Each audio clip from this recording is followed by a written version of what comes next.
Good morning, everybody, and welcome to a broadcast from Judicial Watch on judicialwatch.org. I'm Brian Wilson from WTN Radio in Nashville, Tennessee, and I have the pleasure today of being your guide through this broadcast from CPAC. What is CPAC? The Conservative Political Action Conference. It's where the great minds of the conservative movement gather to talk about the great issues of the day. On the main stage, which we will go to from time to time, some of the biggest names in the conservative world will be speaking. And here at this table, we'll be talking to people who wander by as we do a 4-hour broadcast here today and tomorrow right here on judicialwatch.org. And so I understand there are as many as 6 million people who may be following along at one time or another. So welcome to Washington. It's time to begin our broadcast. Our first guest today is a young man by the name of Bruce Schlesman, who is the host of Inside Judicial Watch. Tell me a little bit about what it is that you do and what that program is all about. Yeah, absolutely.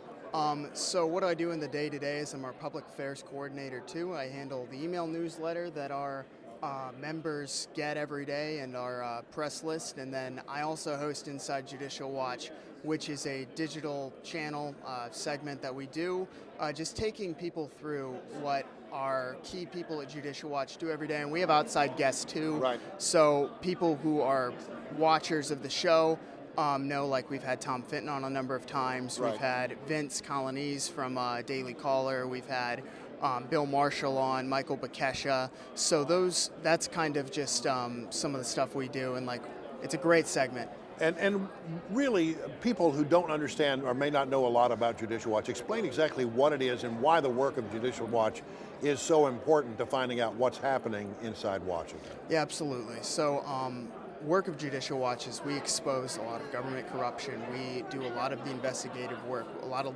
litigation, just kind of bringing out the truth and presenting it to authorities and letting people know what's happening and driving a lot of attention to things like, Clinton's email scandal. We broke that. Like a lot of the huge stories of the day of government corruption and scandal is exposed by Judicial Watch. And our show on Inside Judicial Watch is giving a voice to some of the lawyers and some of the investigators and some of the people that make that happen every day. And what's interesting, I think, is that even though you have congressional investigators, sometimes they can't get the information that Judicial Watch is able to get by going through the court system.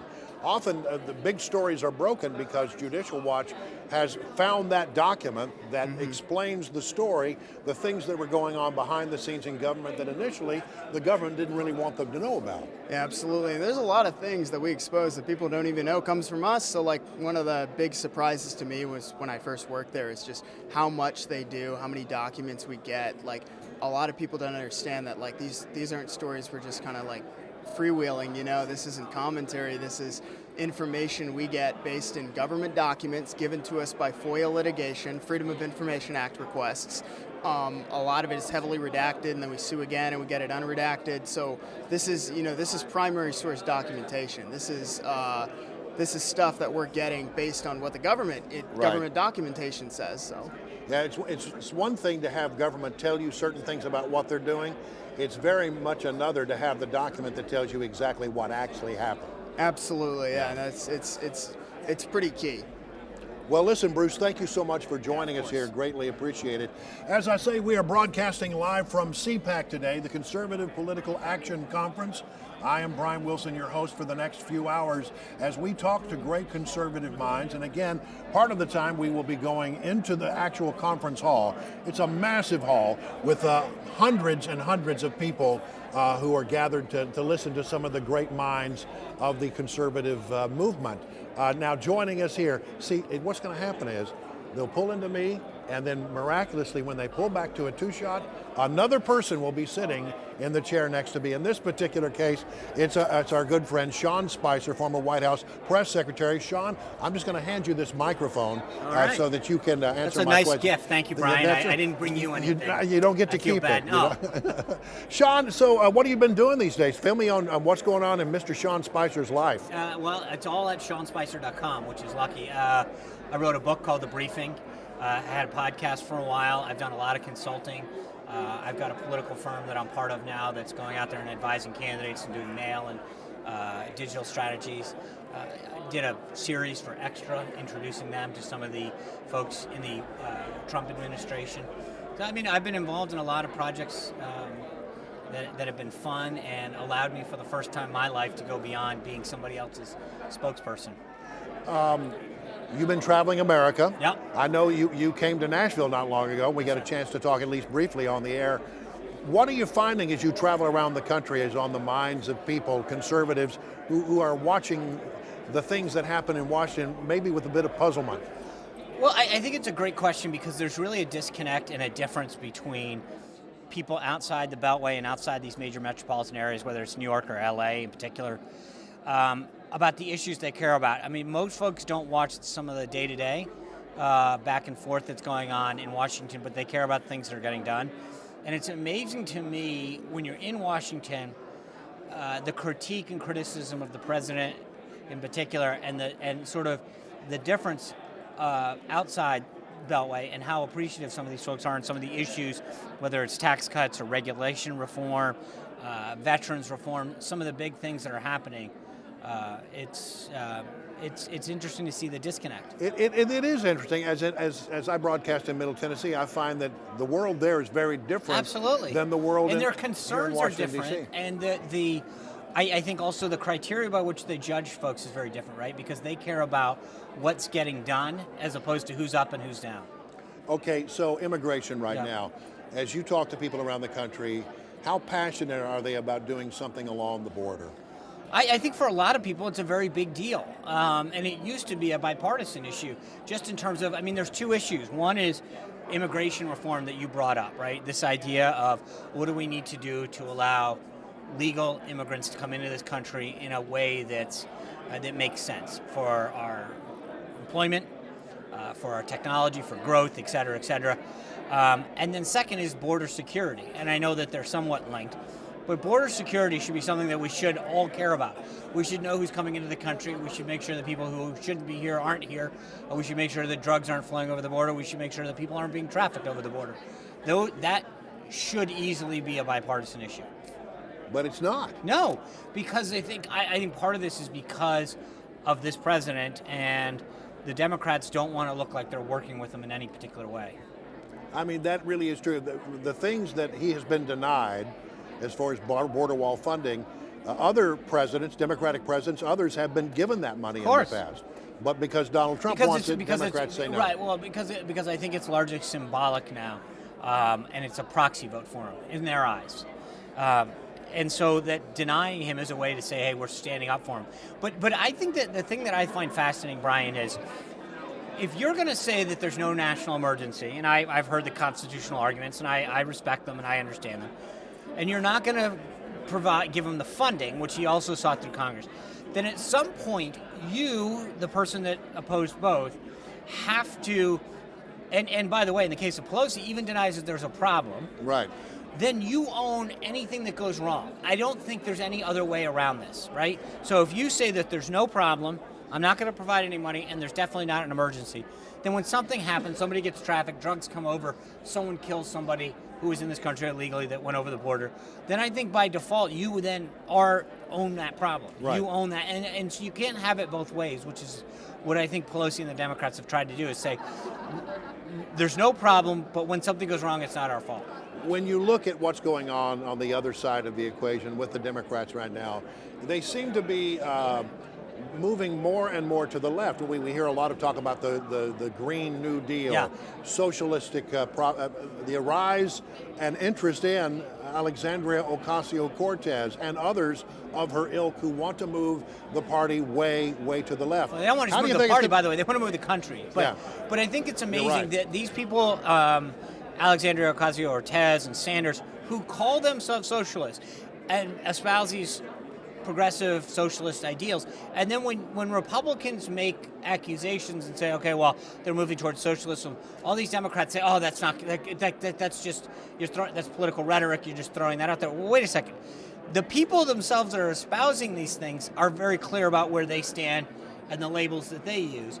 And yet the people who support them in the Democratic Party are so scared to be called socialists because they understand that for so many Americans, that's a big, big no-no. The problem is their own base loves the word. When you look at the approval of socialism within the Democratic Party, it's continuing to grow. The problem is the Democratic Party leaders understand that while that might be popular within the base, it's not popular nationwide. Yeah, there's always been a disconnect between the leadership and the progressive ideas they pursue and Democrats at large across the country. You do have to get a chuckle out of the fact that Nancy Pelosi looks like the restrained moderate one.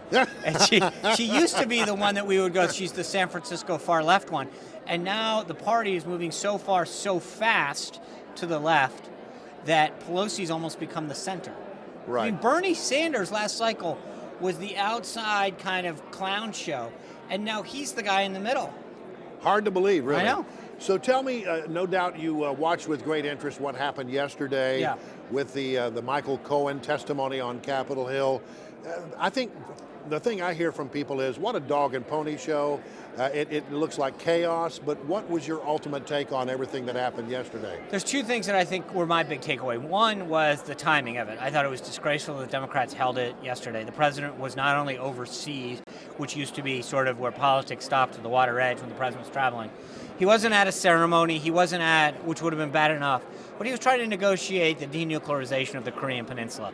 So I thought it was disgraceful that they had it on the same day. This is something, he wasn't pursuing some partisan agenda or attending the funeral of some former head of state.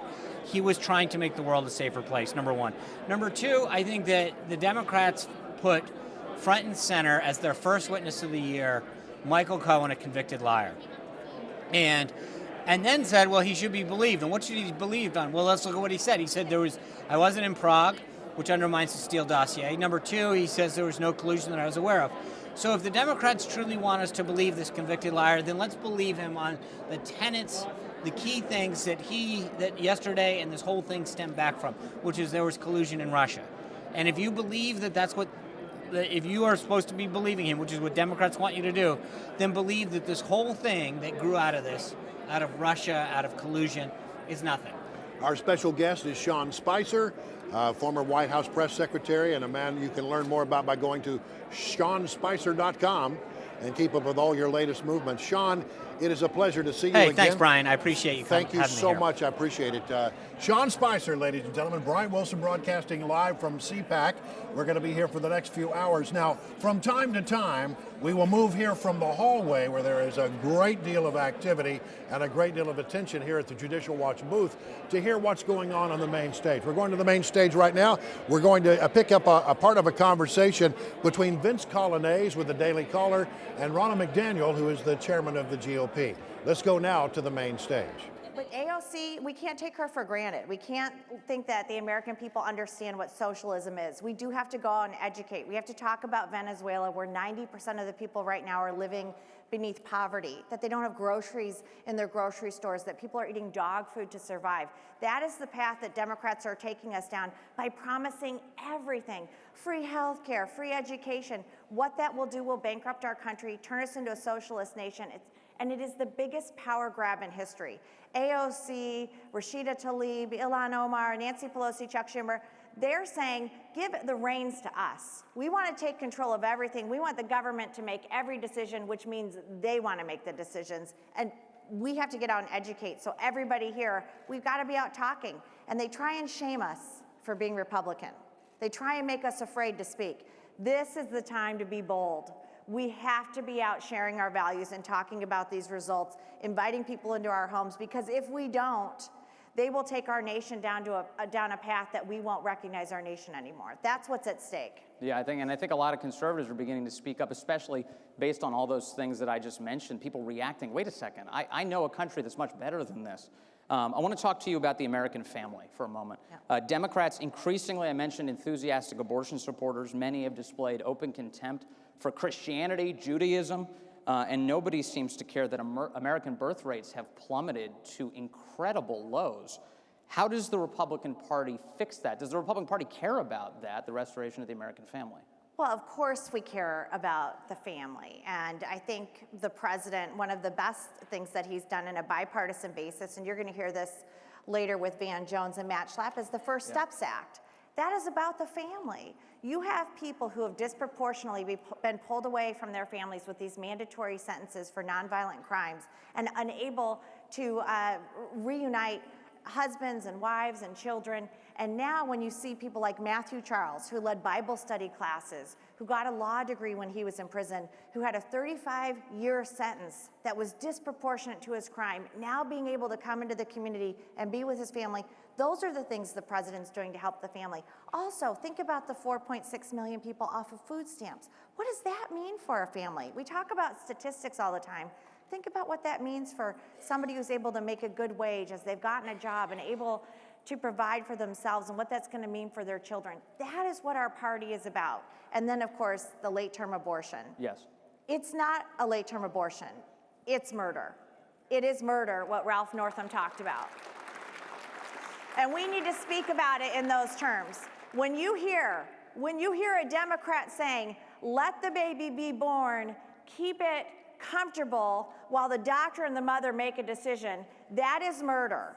And what the Democrats just did this week by not voting to protect children after they're born and take care of them, that is despicable.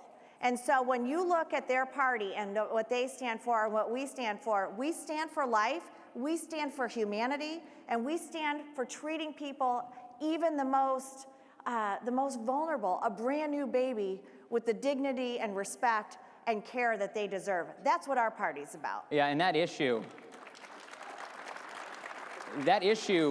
polling's already showing that America is with you here, because a Marist poll just released this past week shows that in a single month, all of a sudden the country's like 8 or 9% more pro-life, just like that, because that issue has really stuck out to me. Because this goes beyond pro-life, pro-choice. There are people in this country who have different opinions on that, and we're going to disagree on that. That's I'm right. pro-life.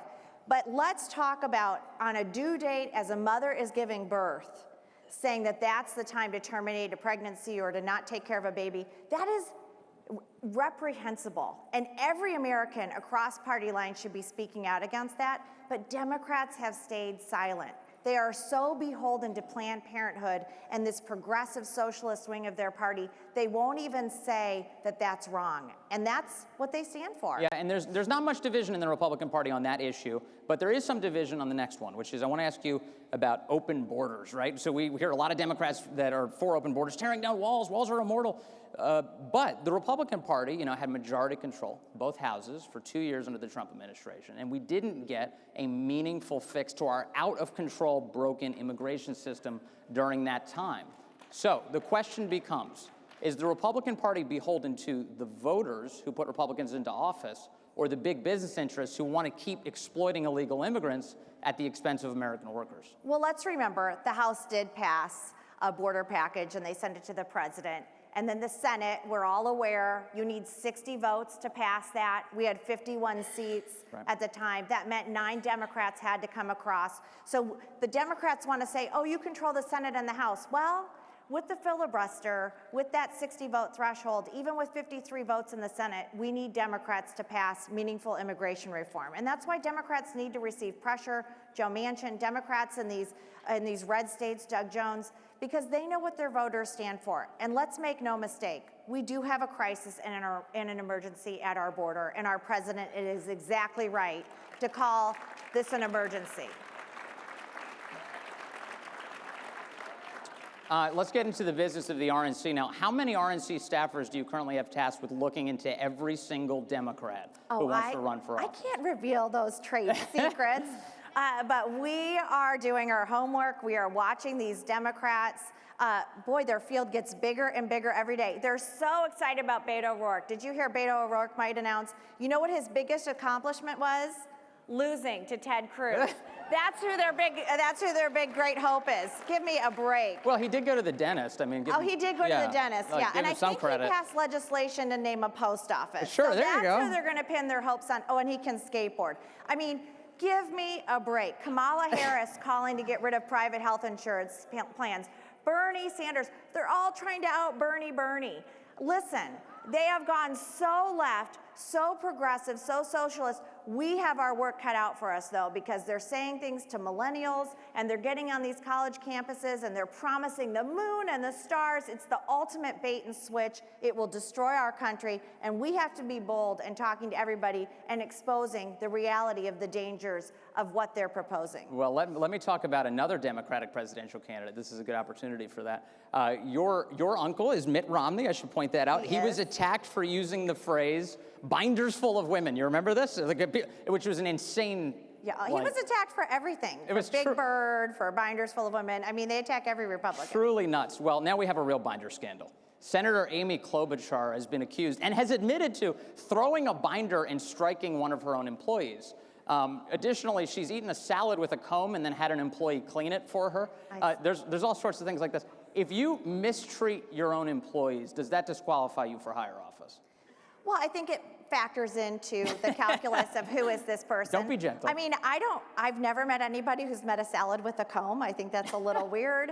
But I think her staff is coming out and saying, listen, this is a person who wasn't kind to us. She didn't treat us well. That factors into the overall calculus. But more concerning about Amy Klobuchar and these Democrats really is what they're proposing for our country, which will bankrupt our nation. It is so far left, and it's frightening, and it's going to be a choice. Are we going to want capitalism? Look at all the great achievements of our country. Flight, cars, the internet. Sorry, Al Gore, the internet. None of that came from government, right? It came from innovation. It came from the greatness of America. We live in the best country in the world, and it is because of our freedoms. And Democrats want to take that away. They want to take it away. So this will be an election. Do we want the American dream? Do we want innovation? Do we want individual liberty? Or do we want the government to tell us everything that we get, what we can do? Do we want the power to be in Washington in the hands of elected officials?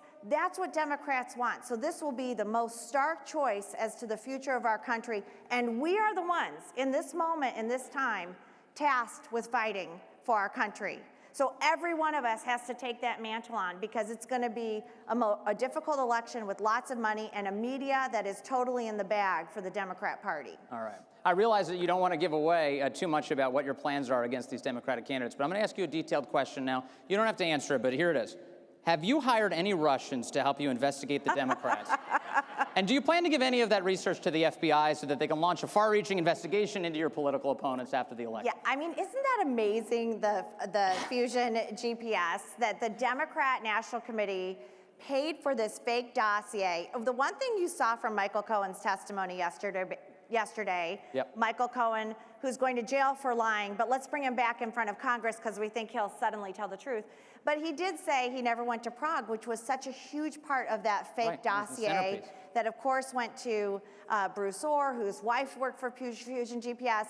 But really, the story that's not being talked about right now is Adam Schiff needs to recuse himself from this investigation.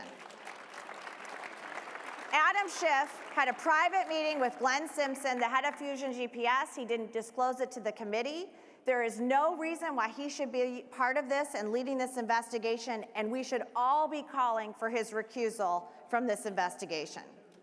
Let me ask you about the Republican side of the aisle. You know, you think about there's a Democratic primary going on, but will President Trump run unopposed in the GOP primary? And what do you do if John Kasich or Larry Hogan say, you know what, I'm jumping in?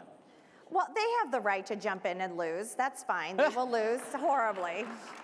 I mean, the president has 93% approval in our party. Our country is booming. Jobs are coming back. Wages are up. Our military has been strengthened. Our veterans have been taken care of. Our trade deals are stronger. We have put rule of law judges at every level of the courts, including the Supreme Court with Kavanaugh and Gorsuch. What would any Republican be thinking, saying this is a guy I'm going to run against? So have at it. Go ahead, waste your money, waste your time, and go ahead and lose. All right. So one of the things I've been hearing lately is that you've been advocating that people fight like a liberal. What does that mean?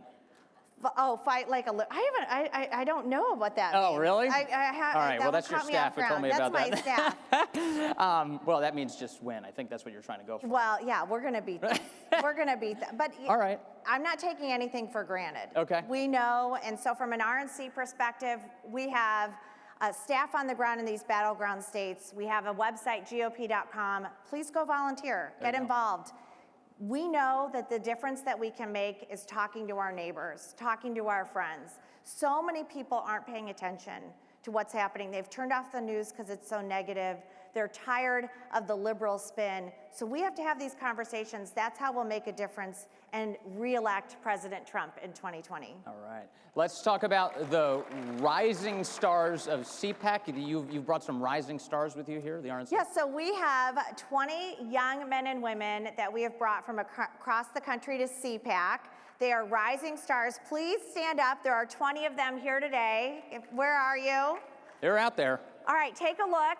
Go befriend them. These are people who are going to make a difference in our party. They are leaders, and they're doing an outstanding job. We're giving them media training. We're giving them the tools to go out and be leaders in our party. You see people like Candace Owen, like Charlie Kirk. We need more leaders like that. We need more young people. So the RNC brought them here. Go say hi to them. They have little badges on. You'll see them. But these rising stars are the future of our party, and we need to mentor them and bring them into our fold. You know, we're often told that the Democratic Party is the party of young people. How does the Republican Party attract youthful supporters? Well, you go to college campuses. We've got to get out and talk to people who haven't heard from our party enough. We've got to go to places where you don't think Republicans are going to be. And you've got to go to college campuses and you got to say, here's what Democrats are saying. They're going to talk to you about free education, and they're going to say college will be free. We have kids who can't read right now in elementary schools. We have kids who aren't graduating from high school. Let's fix the education system we have right now, and let's be proponents for school choice so that people aren't bound by their zip code to determine the type of education and the quality of education they have. They're going to talk about free health care. They want to take away your relationship with your doctor and your ability to make decisions. We don't want that. We want you to make a decision with your doctor. We don't think the government's the best place to be making decisions for your health care needs. So as we talk about these things with college kids, and then we say, you're upset about the tuition on your campus, your rates keep going up, go look who's running your school. Look at the board of trustees of your school. Look at the president. They are all liberal. They are raising your rates, and they are the ones governing your school. Take them on, because they're the ones who are making your college costs too high and not providing you with an education that will get you a job when you graduate. So you got to go talk to these kids and educate them. One of the Democrats who's planning on jumping in soon is Joe Biden. Oh, yeah. Are you excited by the Joe Biden announcement? My husband said if Joe Biden were a superhero, he'd be Gaff Man. He makes so many mistakes, yeah. and so many gaffes. Listen, great, Joe Biden, go ahead and run. Sure. Run on your record of stagnant wages, of jobs leaving this country, of manufacturing jobs fleeing the United States of America, of bad trade deals, of bad foreign policy. I mean, look at North Korea, just this one example. We have a president who's now finishing his second summit with Kim Jong-un. He walked away, rightly, because he said, we're not going to take away the sanctions if you're not going to denuclearize. But let's look what was happening under the Obama administration. The last year of Obama-Biden, North Korea was firing missiles every 24 days. That's what was happening. President Trump, under his administration, it's been 458 days. He has increased the sanctions, and the president has strengthened our country with his strong support of our military and his strong stance on the national stage. So Joe Biden, please run on your record. We'd love to have that. All right, that's an invite to Joe Biden. Thank you, Ronna McDaniel. Really appreciate you this morning. Thank you so much. Thank you.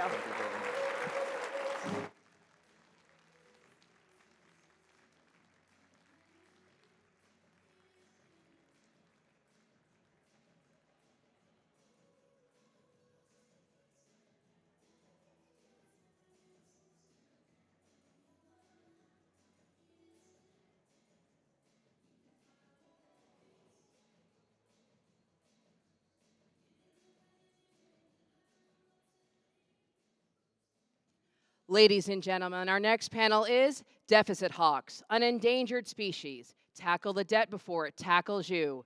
Please welcome Senator David Perdue, ACU staffer Mishi Iliazi, and your moderator with Heritage Action for America, Tim Chapman.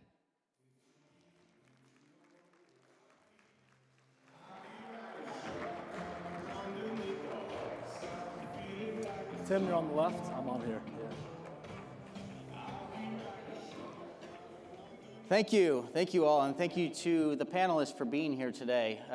This really is an issue that is so important for our time, but it's an issue that really is kind of taking a back seat these days, and it's something that I think we as conservatives need to do a better.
And as we say in broadcasting, we are back at the big meeting here in Washington, D.C. It's a meeting of conservatives from around the country who are here for the CPAC conference, Conservative Action Political Conference. It's where all the great political minds of the conservative movement come together.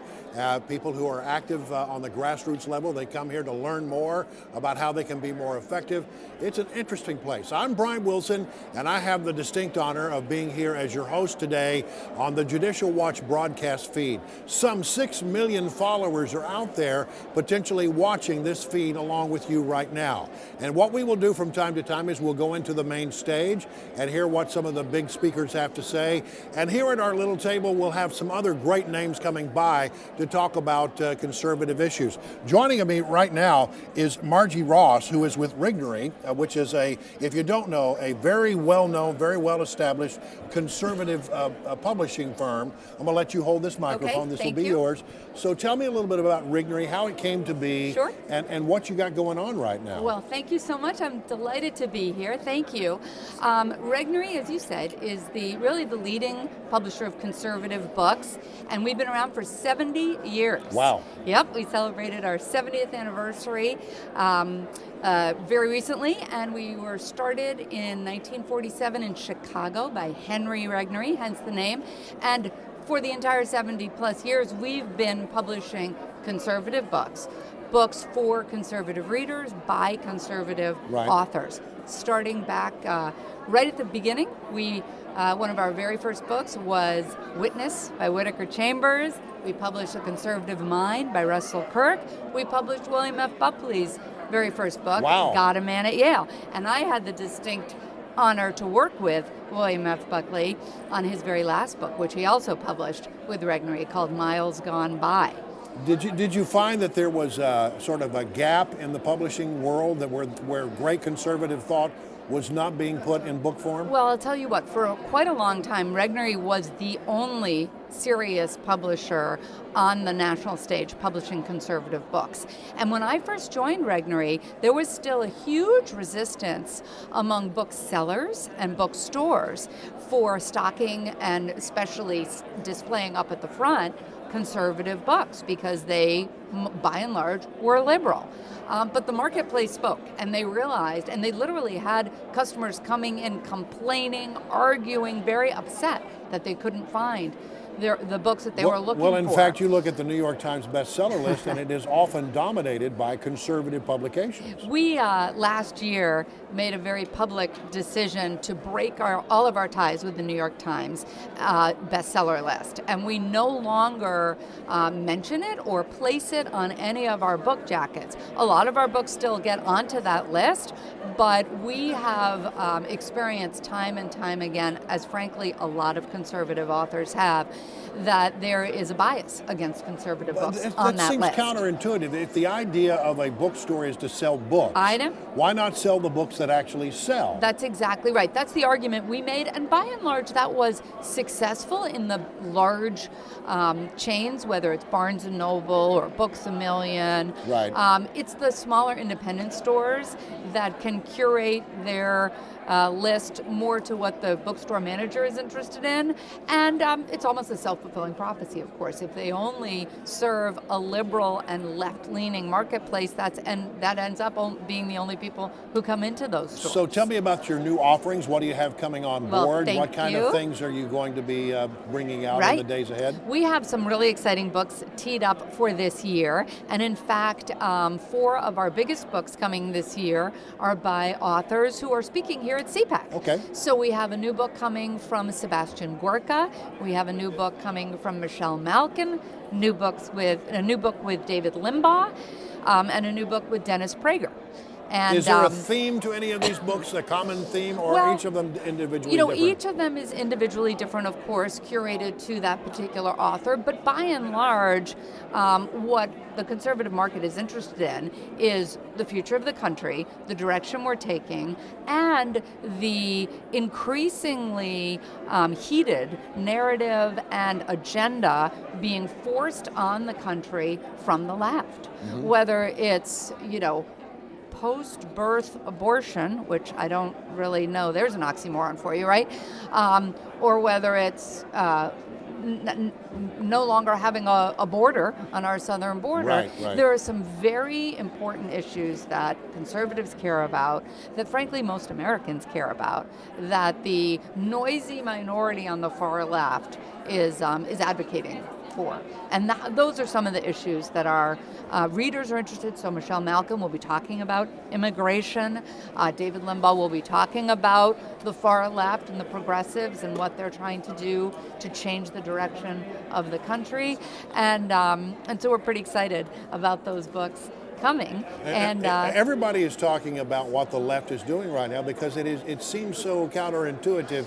When you look at where America is, I agree. I mean, I'm based in Tennessee now, and when I talk to people in that part of the world, in what used to be called flyover country, we often find that people are sort of surprised that this is finding an audience. It is. This Green New Deal, this socialism that the Democrats seem so enamored with, all of a sudden. Well, unfortunately, as you well know, the left, while I think most of those points of view are a distinct minority across the country for most Americans, they have almost a stranglehold on the mainstream media, on pop culture, especially Hollywood, and on education. And that's probably the most insidious one.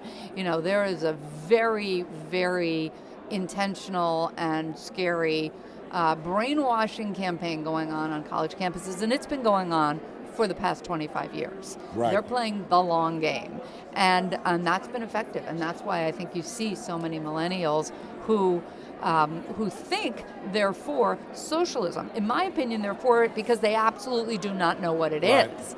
But that's a failure of education. You talk about the difficulty sometimes getting into the smaller bookshops, not the big chains that they play well with you, but some of the smaller chains. What are the other challenges that you face as a conservative publisher? Well, certainly the media landscape can be a challenge because even though there's a fantastic, wonderfully robust media on the right, whether it's conservative talk radio, whether it's Fox News and some of the other outlets on the cable TV channels, whether it's the web. There is, with this explosion of media, there have been a lot more opportunities for conservative voices to be heard. But the sort of daily paper that most people, if they do, read, and a lot of Americans are still reading their daily morning paper.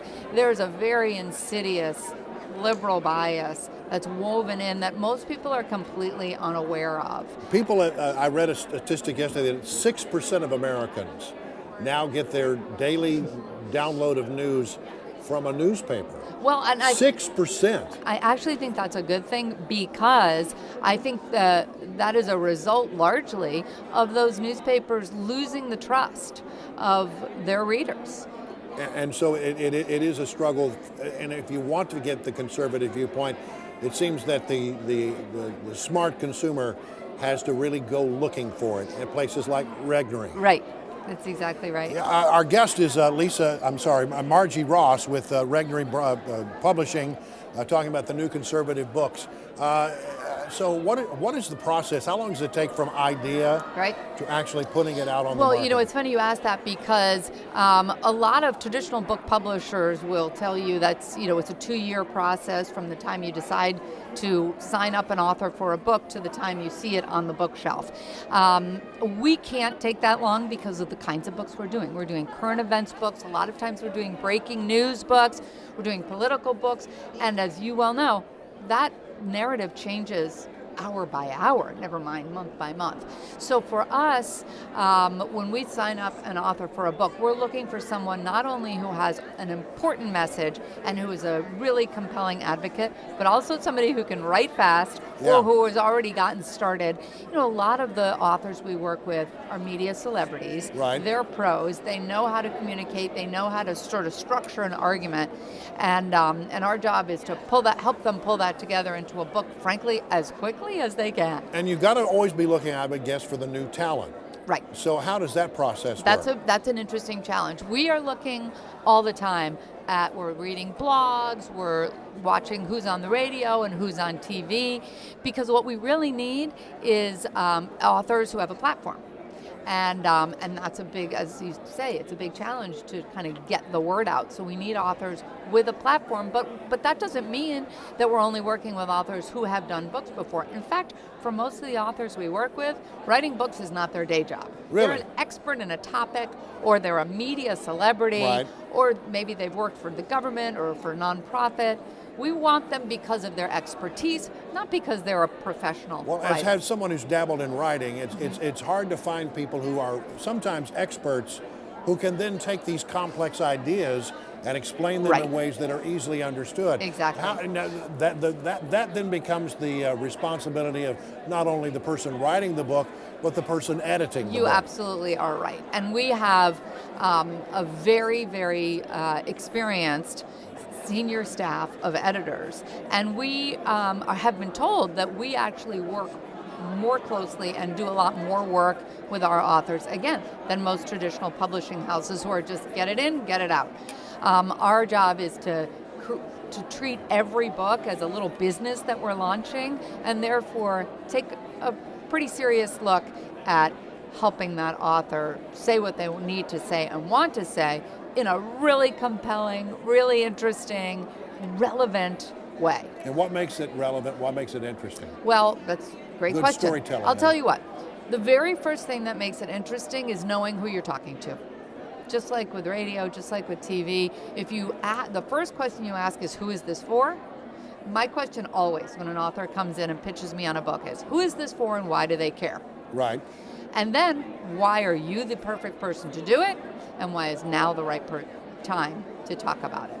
If you have good answers to those 4 questions, you probably have an interesting book. Now, what if somebody listening out there among the 6 million potential viewers of this streaming broadcast, what if they say, I've got the perfect idea, I know this niche that's out there Right. and it needs to be filled and I'm the person to do it. How do they go about contacting the folks at Regnery? There are 2 ways to do it. One way is to go through an agent, and the great thing about an agent is they have much better access to publishers. They can also guide you as to which publisher might be a really good fit, because I also think for an author, one of the most important things, especially for a first-time author, is to get the right publisher. It doesn't mean the biggest. It doesn't mean the one that's going to pay you the most. It means the one who understands your target market and your subject the best, who has experience publishing what you want to write. Right. So you might go through an agent. You can also contact a publisher directly. That's fine. We have a spot on our website. I think it's submissions@regnery.com. Somebody emails us every once in a while, they'll get an answer.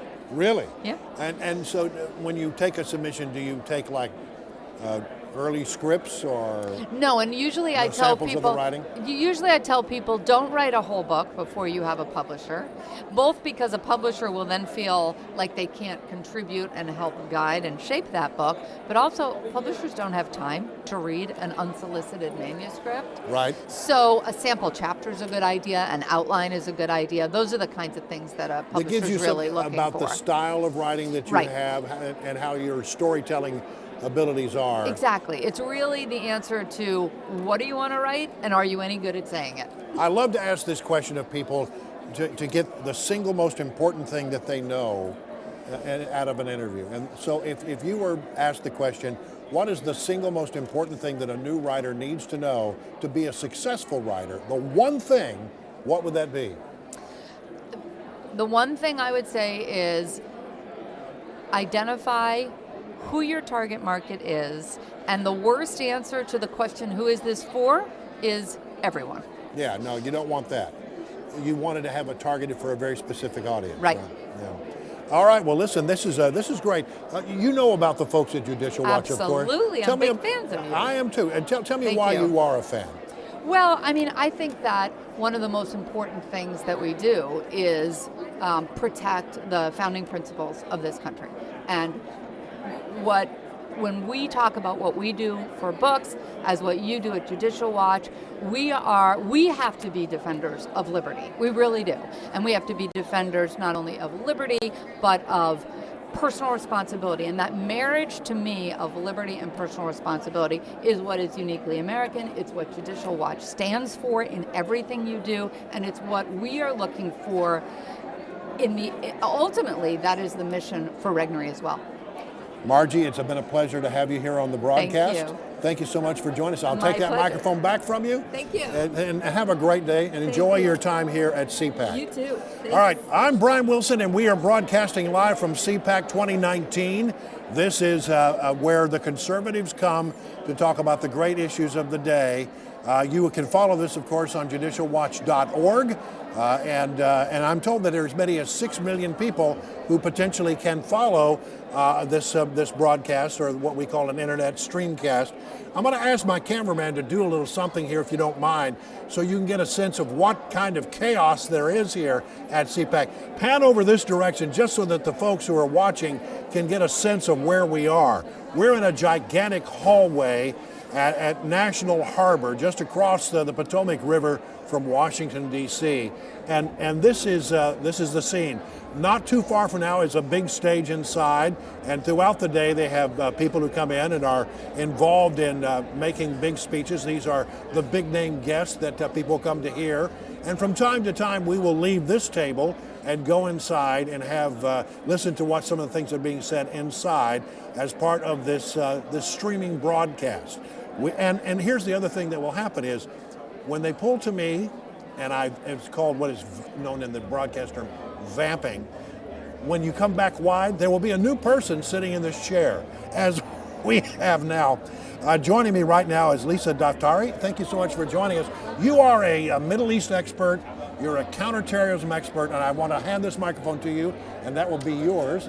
Thank you. Welcome to our little broadcast. I appreciate it. Thank you. Tell me a little bit about the things that you focus on and your interest in the world events, because there's a lot going on in the Middle East right now. A lot going on. So I run the Foreign Desk, foreigndesknews.com. It's a news platform that focuses on news from around the world, but with an emphasis on U.S. foreign policy. So that's national security and the Middle East and Latin America and connecting the dots and really just telling the broader picture of what's going on around us. I want to get to the Middle East because there's so much still going on there right now. But let's talk for a moment about things that are happening in the world, if you don't mind. Number one was, of course, the president traveled halfway around the world for a meeting with Kim Jong-un. The discussions ended abruptly. The president walked away without any kind of a deal. What's your sense about all that? You know, this is a deals president, so he's treating this the way he would treat a real estate deal. He's walking away thinking North Korea has more to gain than we do. They will come back to the negotiating table. That may be a gamble, that may be a risk, but with his calculus, the North Koreans have more to gain. Now, ever since the first meeting between Kim Jong-un and President Trump, there was this criticism that there were no deliverables, there's no timeline. And the main question, elephant in the room, if you will, was who's going to go first? Who's going to surrender first? Will North Korea denuclearize first, or show some signs of denuclearization first? Or will the U.S. have to drop the sanctions first? And of course, Donald Trump was not about to remove the penalty without gaining something, or at least having some sort of deliverables to show for it. And now, the second meeting, Secretary Pompeo said in advance that we're going to have perhaps more meetings down the road, but we're going to push this as far as we can, and that's exactly what happened. I wouldn't call this a failure. I think that just the fact that they met yesterday was yet again another historic event, the joke being that the North Koreans are more likely to sit down with the president, negotiate with the president than the Democrats are, and we had a big circus here in Washington yesterday. So I think we have to be on the right side of history and to know and to recognize this for what it was. It's a slow-moving negotiation, but the president and Secretary Pompeo are confident that there will be a negotiation. So much of Washington was focused on the events on the Hill yesterday with Michael Cohen, the president's former personal attorney, testifying, and that little dog and pony show. But really, in the grand scheme of things, what was happening in Hanoi was incredibly important. Absolutely. And again, all eyes were on, like a bad car crash, were on the Michael Cohen testimony, thinking that there's going to be something so egregious that comes out of that. It really wasn't. There wasn't. You had a liar telling more lies and someone who's not credible. And, it's a waste of time, a waste of taxpayer money, and really, we're losing the bigger picture. You know, when things like that happen, yesterday's circus, I always think of what do our enemies think about us right now? Yeah. You know, what do the North Koreans, not that they're our enemies, but what do they think about this moment right now? What does Maduro in Venezuela think about us right now? You know, what does Syria, Iran, keep going around the globe? What do they think about us right now when we're trying to push things forward around the globe and make our, leadership known again in the global community, and yet back at home, we can't even get this right. Okay, you mentioned Maduro and Venezuela. This is an interesting situation. The United States has recognized Guaido and as being the person who should be in charge of the country. Maduro, they do not want to support. And Maduro is actually stopping food and supplies from getting into the people who need them. Some have suggested that there's not really a crisis there. What's your sense of it? Oh, there's absolutely a crisis, and it's a sad one because we've been watching this for years now, where the people of Venezuela are living in egregious poverty and dumpster diving and selling their organs and sending their children off because they can no longer support them. And you're talking about an oil-rich country, a country that has more oil than Saudi Arabia, where people should be living in the lap of luxury, and that's before they even get to work. Here's an interesting question for you. Talking about the Middle East, we have depended on the Saudis and others so long for oil, but now the United States is becoming an oil producer and exporter. In the Permian Basin of Texas, for example, now millions and millions of barrels of oil are now being brought to market that weren't there just a few years ago. How does that change our relationship with like the Saudis and others who produce oil and have been so important to us in the past? Sure. So they're still important to us as a trading partner. We have a very lucrative arms deal, for example, with Saudi Arabia in place right now. But I think it gives us more leverage. It gives us more leverage because we're not dependent on them as an oil supplier. I think the stronger. U.S. foreign policy has a lot to do with trade, and there wasn't as much of an emphasis on A, U.S. foreign policy and leadership, but B, the economic strength as a way of putting the U.S. first. And this president obviously emphasizes that tremendously. And because of that, I think this is a great time for us to say we're self-sufficient, particularly when it comes to oil, or at least partially self-sufficient when it comes to oil, and we could focus on, again, having more leverage and selling the Saudis something rather than just buying from them. I don't think you'll mind me saying that you are an Iranian American, and no doubt our relationship with Iran right now is very complicated. Your snap assessment of what's going on in our continuing conflicts, at least on the world stage, not physical contacts, but political conflicts we have with the country of Iran. Sure, I think it's come to light that Iran has its hand in many, many, many nefarious activities. If you connect the dots, they're involved in Venezuela, they're involved in Yemen, they're involved in Iraq, they're involved in Syria. And back at home, the people are suffering. And for 40 years, the people of Iran, since the revolution of 1979 and the toppling of the Shah, have wanted to differentiate themselves from their government, and they have. And in 2009, in the Green Revolution, they came out to the streets and said, we're different, and we want to be recognized as such, and we're the Twitter revolution. And since then, there are still pockets of demonstrations happening on the streets of Iran every single day. And if there should be any time for for the people of Iran to have a chance, it's now. And I think that when you have a president like Donald Trump who pressured the Iranian regime, withdrew from the Iran nuclear deal back in May, is willing to pressure the regime and put his support behind the people of Iran, I think the people of Iran have a better chance than ever.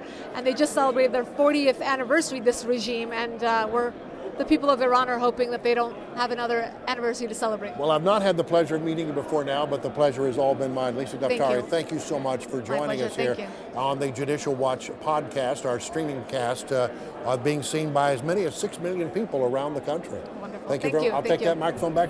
Have a good day, and good to meet you. All right, so I'm Brian Wilson, and I have the distinct pleasure of being your host today here at the Judicial Watch booth at CPAC. We're just across the river from the nation's capital at National Harbor, Maryland. It's a big Gaylord property, a massive place, and this is where conservatives come to talk about the big issues of the day. As I mentioned before, from time to time, we will go inside to the main stage and hear a lot about what's going on there, the big speakers that are scheduled. Tomorrow, for example, I believe we're going to have the Vice President of the United States coming in to talk to the crowd here. Security will be, how should I put this, a bit more complicated than it was today, because when that happens, the Secret Service is in charge. So we'll be, of course, having to deal with those kind of things tomorrow as the Vice President comes. My understanding is the President of the United States is scheduled to speak here on Saturday. Again, from time to time, I'll stop in here and I'll have a little moment to chat with you while we change out our guests. And then when we pull back, as if by magic, a new guest will have arrived. This is Chuck Ross, and I'm a big fan of your work, Chuck. I don't think we've had the pleasure to meet, but I'm Brian Wilson, and I read your stuff all the time over at the Daily Caller, and you're doing some good work. This is your microphone. Okay. Chuck, tell me a little bit about, I want to get right to the Cohen stuff yesterday. You write extensively about this issue and about the Mueller investigation.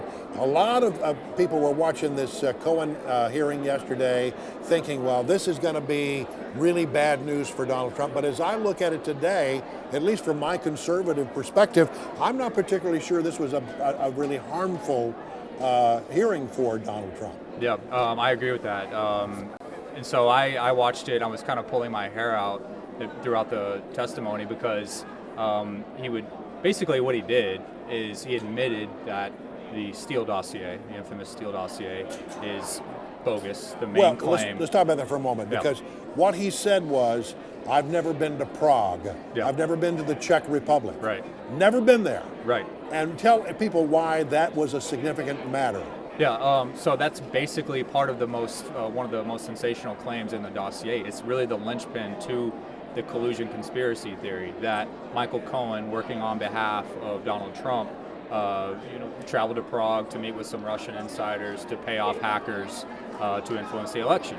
If he didn't go to Prague, then that didn't happen. Nothing else happened. Yeah, and he did not pay off Russian hackers. So essentially, what happened? To get back to your question, is I keyed in on what Cohen said regarding collusion. He said he had no evidence of collusion. He said he had his suspicions, but no evidence. His suspicions, and we could get into the details. His suspicion was about the infamous Trump Tower meeting, which, by all accounts, no information exchanged hands. I want to just drill down on that for a moment. Let me interrupt you because he said that he was in the meeting with Donald Trump, that Donald Trump Jr. entered the room, whispered something to his father about a meeting at Trump Tower, and the president said to him, it wasn't the president then, said, "Yeah, get back to me, let me know how that goes." We don't know what that meeting was. Exactly. We have no idea what that was. It's a really bizarre thing. I mean, it's speculation, pure speculation on his part. And, he didn't realize at the time the significance of that meeting. So that's the interesting part. He testified yesterday that a year after the fact, after this came out about the Trump Tower meeting, it jogged his memory. He said, "Oh, that must have been what that was about." Wow. That takes a lot. That's a lot of speculation. That's a leap there, right? Yeah, and then it still gets back to the fact that, that Trump Tower meeting, there's still no evidence. Adam Schiff likes to say that that's evidence of collusion. There's still no evidence that any information was actually exchanged. The Senate Intelligence Committee has been doing an investigation of whether or not there was Russian collusion for some time now. The Republican chairman of that committee has come on the record and said at a couple of different occasions, you know what, we didn't find any collusion. The Democrats on that committee quibble with that only a little, but they don't deny that they came up short in trying to find collusion. Right. We are waiting any day now for the Mueller report to drop. How do you think that's all going to unfold? It's beginning to look as if the final report from Mueller will be there's no there there. Yeah, and there's still a debate, as you probably know, about what exactly will be in the Mueller report, what he can put in there. I mean, is he allowed to put in there information that does not lead to indictments or recommendations of indictments? A lot of people have been expecting this, 1,000-page review of the investigation. That may not be handed over. It could be just basically recommending charges or explaining why charges were not recommended, rather than laying out all of the details that have been gathered over the last 2 years. So, we don't know exactly what will be handed over, but by all indications, what Chairman Burr said and reading the tea leaves around everything else, I mean, they're not going to find this huge conspiracy of collusion. There may be some interesting things, interesting connections, but I don't think that we've seen any major. All right, so let me play devil's advocate for a moment. People look at Manafort, 800-page report. This guy was guilty of sin. He violated all kinds of law. It must mean something. Right. But it really doesn't have anything to do with this president. Everything it seems that they're focused on with Manafort were things that predated his involvement in the campaign. Right, absolutely. I mean, first of all, he's been convicted on tax crimes, financial crimes that have absolutely nothing to do with Donald Trump, much as Cohen was pleaded guilty on tax evasion, bank fraud. So the special counsel's part of the investigation has focused on his lobbying work, and that was all Ukraine, 2014, and prior. Right. Now, they have looked at some meetings that he had with a Russian business associate, during the campaign season. That could be interesting, but there's still nothing has trickled out suggesting that those meetings had anything to do with the Trump campaign. They may have had to do with a Ukrainian political campaign, in fact. So that we're still waiting on details of that, but I've always believed that if there was collusion, to play devil's advocate as well, it would either be through Cohen and Manafort. As of yesterday, Cohen kind of wiped that off the table. Right. Manafort's maybe the last possibility, and I still don't see where he would fit into that kind of conspiracy theory. Continuing to play devil's advocate here for a moment, you also hear from this side, Roger Stone, he was trying to talk to WikiLeaks. Is that a thing or not? Whether he talked to WikiLeaks? Well, but is it proof that something nefarious was going on? I think that in and of itself, if he talked to WikiLeaks, and I personally don't believe he did, I think that we would have learned about that. Roger would be pretty stupid to lie at this point, knowing that there are all these phone records and there could be proof out there. And interestingly enough, Roger has not been charged. He was not indicted on anything to do with actual contacts with WikiLeaks, or he was not been accused of actually speaking to Julian Assange. I think what happened, if you're referring to Cohen's testimony, that there was a meeting at Trump Tower and Roger Stone was on speakerphone and Cohen overheard, and this is before the release of the DNC emails. I really think that Roger Stone was, Roger denies that call happened.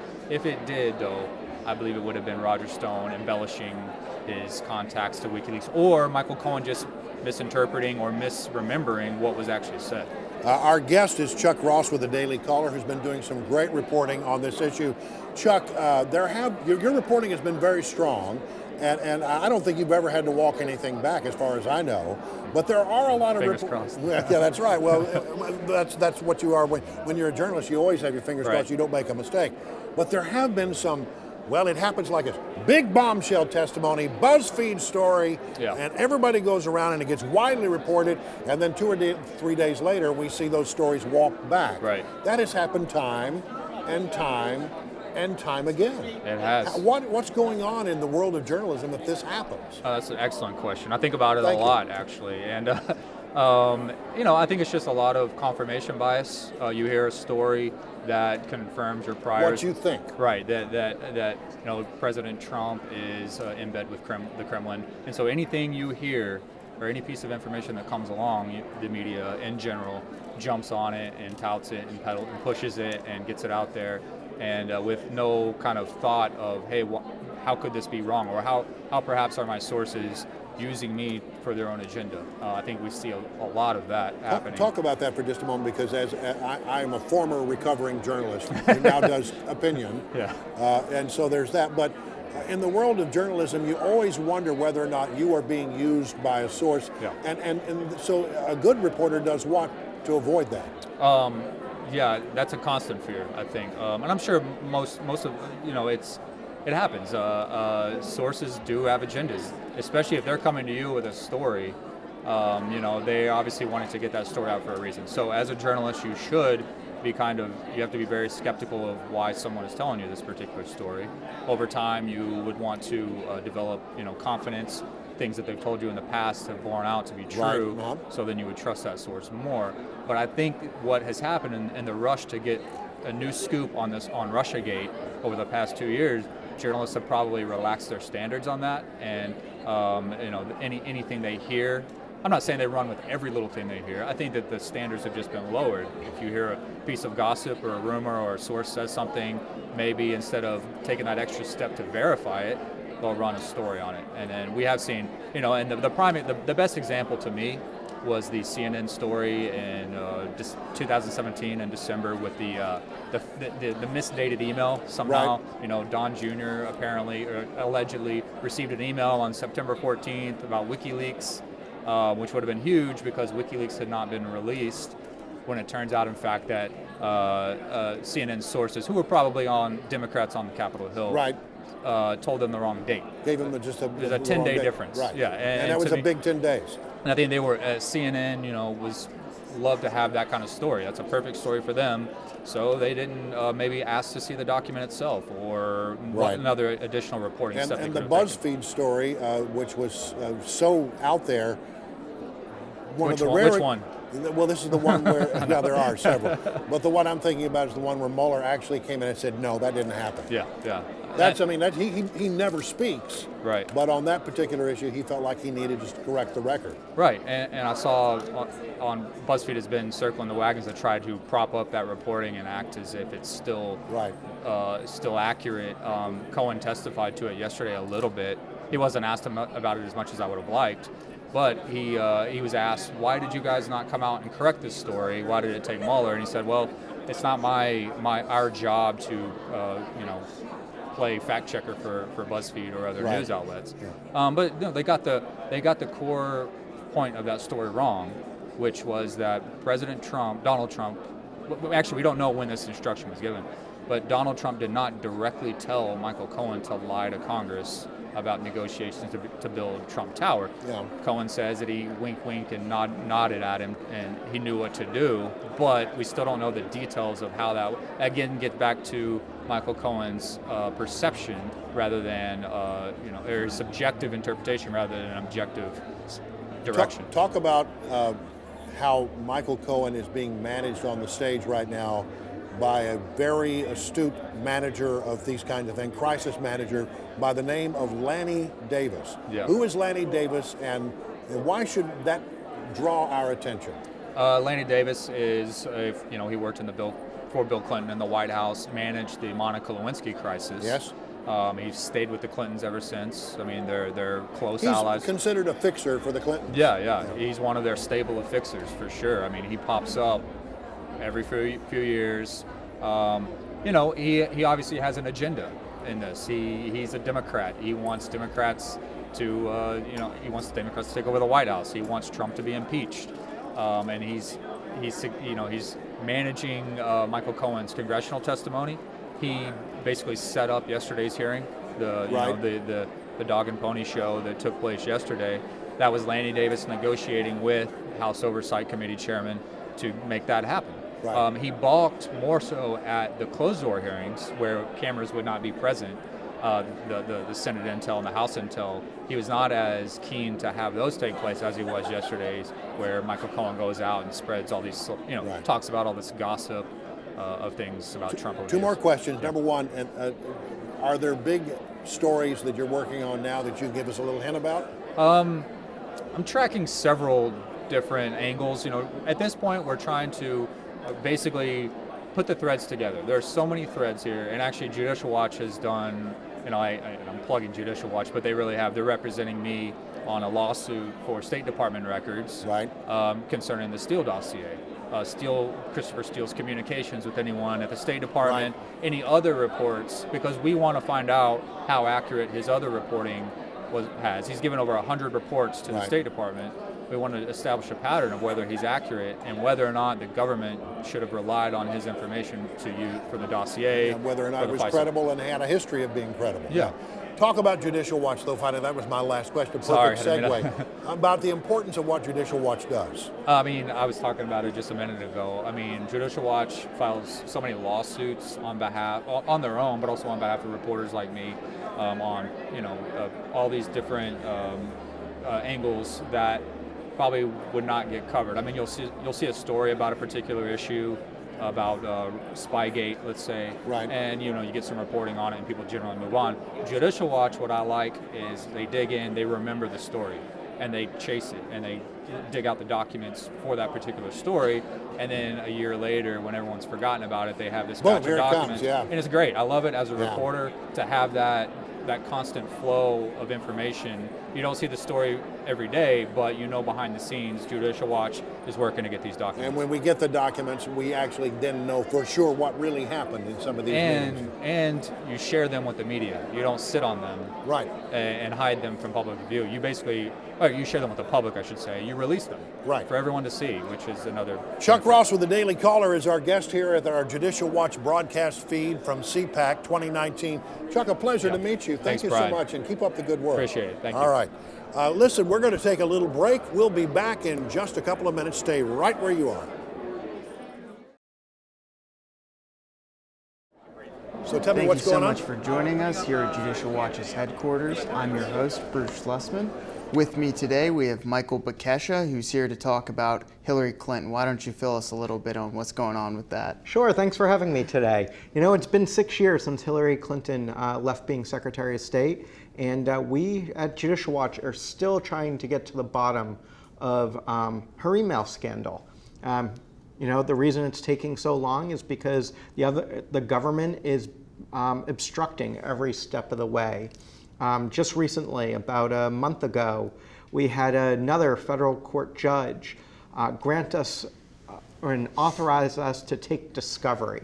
And what that means is we are going to be deposing 11 current and former State Department officials and one official that worked, or I don't know really how to describe him. His name's Justin Cooper. He traveled a lot with former President Bill Clinton. He was, you know, Bill Clinton's, you know, personal aide for a really long period of time, but he's the one that actually created the email server. And so we're going to be deposing these people between now and June to really ask additional questions about why Hillary Clinton did it. What did the State Department know? When the State Department learned that there was an email server, secret hidden email server, did they purposely lie to Judicial Watch and the federal district court about what they knew and when they knew it? And so we get to ask all these questions, and we're going to be doing that over the next couple months. This was a huge victory, obviously, to come back from court and get the ability to depose these people. Do you want to tell us a little bit about that lawsuit? Yeah, so this is a lawsuit related to the Benghazi talking points. It's about communications that were happening shortly after Benghazi occurred within, not only with Hillary Clinton as Secretary of State, but within the Office of the Secretary. And we want to know who was communicating, when they were communicating, and what they were saying. You know, because Susan Rice went on TV, as everybody knows, and said this was because of a YouTube video. And Hillary Clinton, shortly after the attack occurred, you know, this terrorist attack, she emailed her daughter, Chelsea Clinton, and said it was a terrorist attack. And so we want to know how the talking points for Susan Rice was created, but also who was communicating and what they were saying. And the federal district court has authorized us, is allowing us to ask questions also of Ben Rhodes, who was working in the White House at the time, and Susan Rice about who they were communicating with, who created the talking points, and were they sent to Secretary Clinton and when. So with these depositions, who else is going to be deposed other than those people? Is there any additional names on that list? Or? Yeah, so we're going to be deposing about 11 people. Justin Cooper was one that I already mentioned.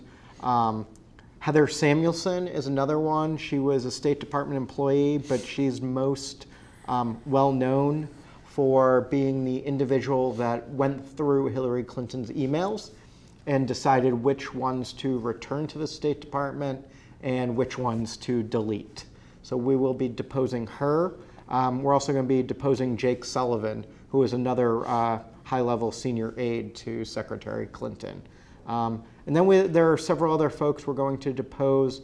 A lot of them are people that worked on federal records and on the FOIA requests. So there are State Department officials in charge of records management, so most people wouldn't really know their name.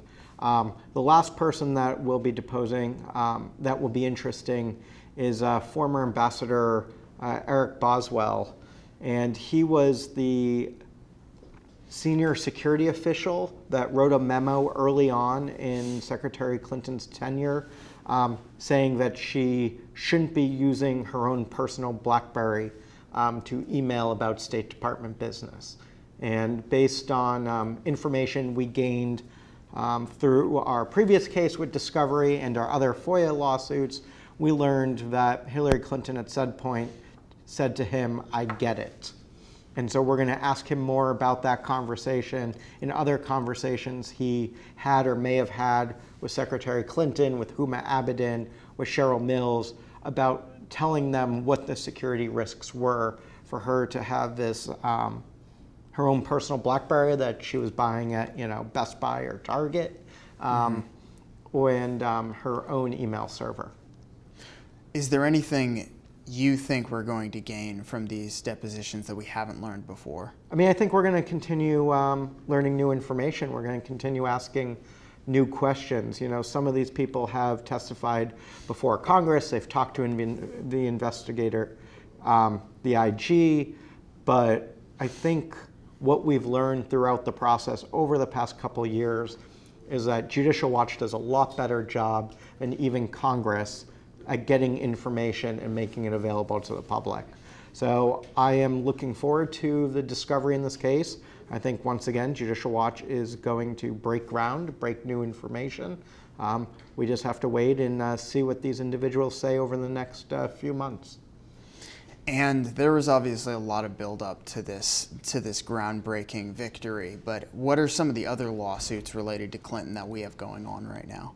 Yeah, we are still suing over access to her emails. Okay. Although, the government has said that all of her emails have been disclosed, we know that some of them haven't been. They're being withheld on claims of exemption, that they're privileged, that we shouldn't have access to them. Also, information contained within emails were blacked out or redacted. And so we're continuing to fight over her emails and getting access to as many as possible. And if the State Department won't provide us with them, giving us an index explaining why we shouldn't be able to have those emails.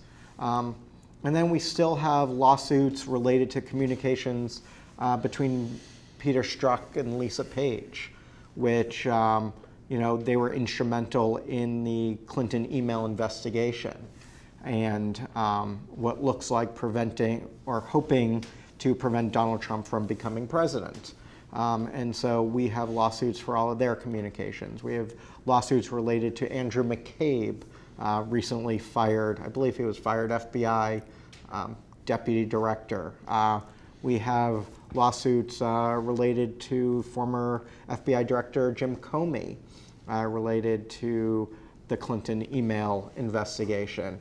And so, I was talking to someone earlier in the office today, litigation takes a long time, and Judicial Watch never gives up. And so we are continuing to release records, release information on a monthly basis from all of our different lawsuits, and we're going to continue to doing so until all information is public, because the public has a right to know what happened with the Hillary Clinton email scandal, what happened with the cover-up, and whether or not the Justice Department and the State Department lied, not only to Judicial Watch, but this federal court and the American public to protect Hillary Clinton.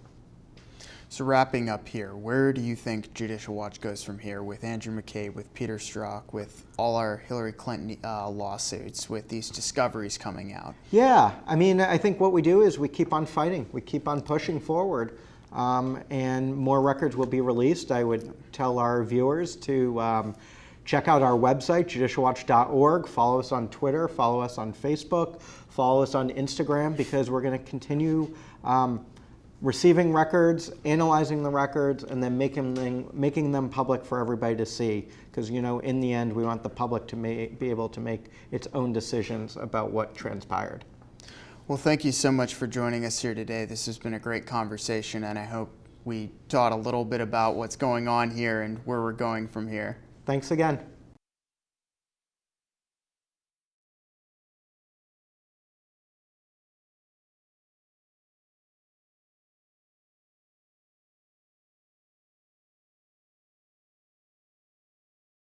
Yet, even the people who say that they are proponents of rights, proponents of liberty, sometimes deny that there is a moral lawgiver, a transcendent force, as you said, that is giving us those things. I found it to be very important with my generation, who insists that everything is a right, even privileges are rights. And many times millennials also are religious nuns. We're the largest generation of religious nuns. We are secularists. To start with the rights argument and to say, okay, do you believe that some things are right and wrong? Do you believe that you have rights that you were born with, that President Trump shouldn't be able to take away? That gets a resounding yes. from most millennials. And then back up from there and say, why?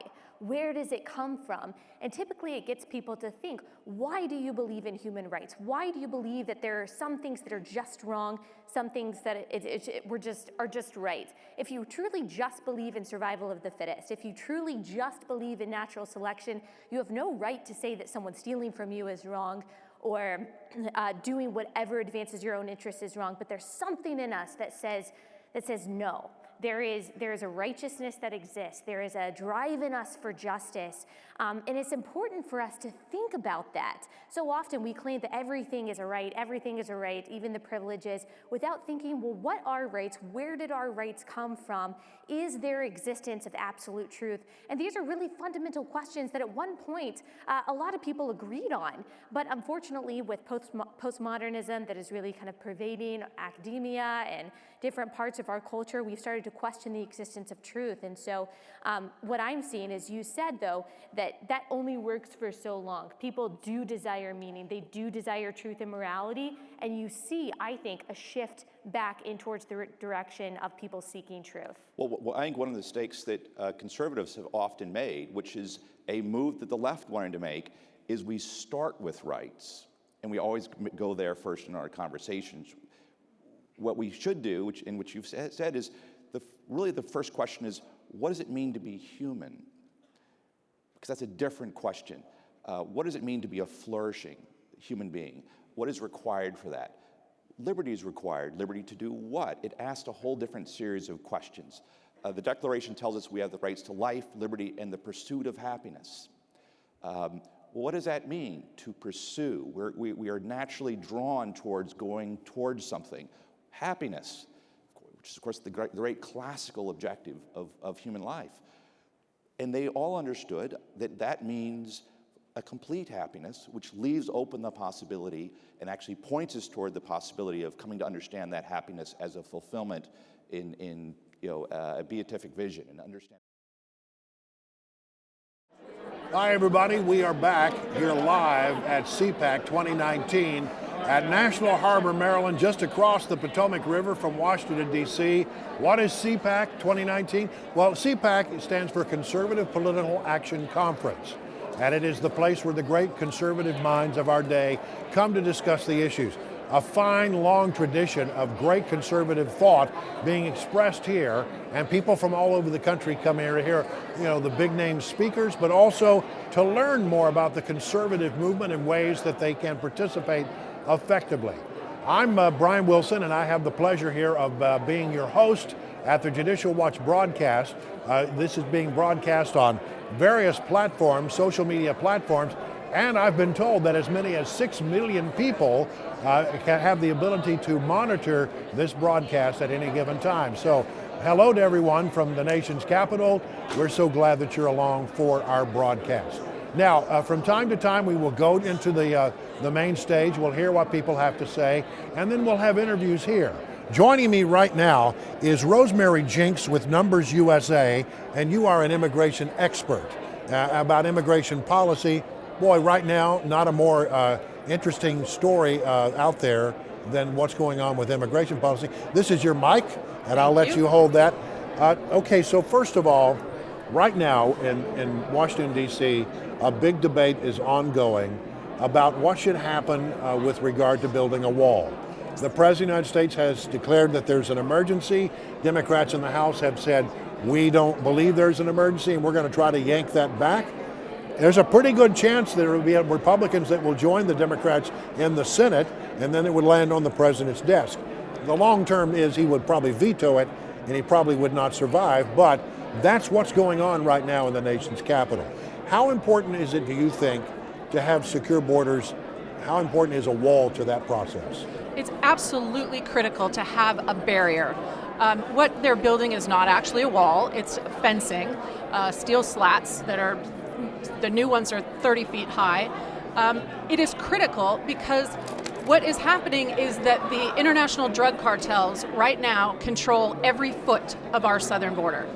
They have complete control. Nobody crosses that border illegally without paying the cartels. Wow. The only way to stop them, to stop that trade, is to have a barrier that essentially funnels them into areas where we can have Border Patrol, focused and watching. Of course, people can climb over a fence, they can, build a ramp, build a ladder, but it will slow them down. It's more difficult, right? Yeah. Yeah, and that's what we need. The Border Patrol needs time to get to where the crossings are happening, and we have sensors that tell the Border Patrol, there's a group coming north in this area, but they have to have the time to get there. And what the cartels have been doing is actually using large groups from these caravans, taking them to the most remote areas, sending them across so the Border Patrol will have to congregate in one place while the cartels bring the drugs and criminals and gang members and other high value things over in another area. Yeah, you talk about the sensors. The fact of the matter is there's an intricate network of sensors out there, and we're able to pick up like cars, people walking along a footpath. I mean, it's very sophisticated stuff. And but you're right, the Border Patrol can't be everywhere all the time. The wall slows people down, and so if they are slowed down, that gives the Border Patrol with their vehicles and with their some of them on horseback, some of them coming in on helicopters, etc., to get to the location and make the interception. That's right. And for anyone who cares about the opioid crisis, the fentanyl crisis, that barrier is absolutely critical because the drugs are pouring across our southern border. And there's this ridiculous statistic that 90% or something of the drugs come through ports of entry. That's absurd. The cartels know how to move things across our border illegally through the open areas. Why would they take the risk of, we're more likely to find the drugs at a port of entry because we search vehicles. So it would be stupid of the cartels to move all the drugs through the ports of entry when they have a wide open border. Yeah, and so why do you think Democrats, in the past they have supported border wall or border barrier construction, but now they seem to be against it. What happened? Was it simply the arrival of Donald Trump on the political scene? That's a big part of it, but I think the Democrats have become more radical on this issue as they have realized that essentially this is their future voting population. The immigrants coming across legally, illegally, they don't care because we know that for at least 2 generations, naturalized citizens, if they wait till they're actually citizens to vote, vote 2-to-1 Democrat for at least 2 generations. So where the Democrats have basically decided that Americans are not left-wing enough to keep them in office, they'll just bring in a new population to keep them in office. Do you think that Donald Trump is okay with the idea of having a 2020 election that is again on the issue of immigration? I hope so. He has recently been talking about how we need to bring in more legal immigrants for all the jobs that he's creating, and he is creating a lot of jobs. The economy is going very well, but we still have over 50 million Americans, working age Americans, who are outside the labor force. So we need to find ways to bring them back in before we import more cheap foreign labor. All right. So by the numbers, how serious is the problem? I mean, how do you quantify the size of the immigration issue? How many people are coming across? What kind of economic impact does that have? Well, you have to look at both legal and illegal immigration. If you're looking at illegal immigration, it's estimated that about 500,000 net illegal aliens come to the U.S. each year. And then we're taking over 1 million, 1.1, 1.2 million legal immigrants, most of whom are actually low-skilled, have very low education levels, and so are competing for the same jobs that the illegal aliens are competing for, and for the same jobs that vulnerable American workers, for example, Americans without a high school degree or diploma, are competing for. So you're really harming the most vulnerable of American workers with this constant mass flow of cheap foreign labor. All right. So as it stands right now, what is your sense about how this thing will play out in Congress, this fight over the national emergency that Donald Trump has declared? Yeah, it is expected, unfortunately, to pass in the Senate with the help of 8 to 10 Republicans. Let's stop for a moment. Who are the Republicans in the Senate who are going to vote with Democrats and against the president? Well, Senator Tillis has written an op-ed in the Washington Post saying he's going to vote with the Democrats. There is Lisa Murkowski. Collins. Who else is that? Rubio is still a question mark. That's surprising to me. But also I've heard Lamar Alexander could be on the bubble. Have you heard any sense? The problem is there is a vast misunderstanding of what is actually happening, because Tillis, for example, compared what Trump did on the National Emergency Declaration to what Obama did creating the DACA amnesty program. They're completely separate issues because the Congress passed a statute defining the president's authority to declare a national emergency and use pots of money that are in various federal agencies, including the Pentagon. So President Trump used that statutory authority to make the declaration.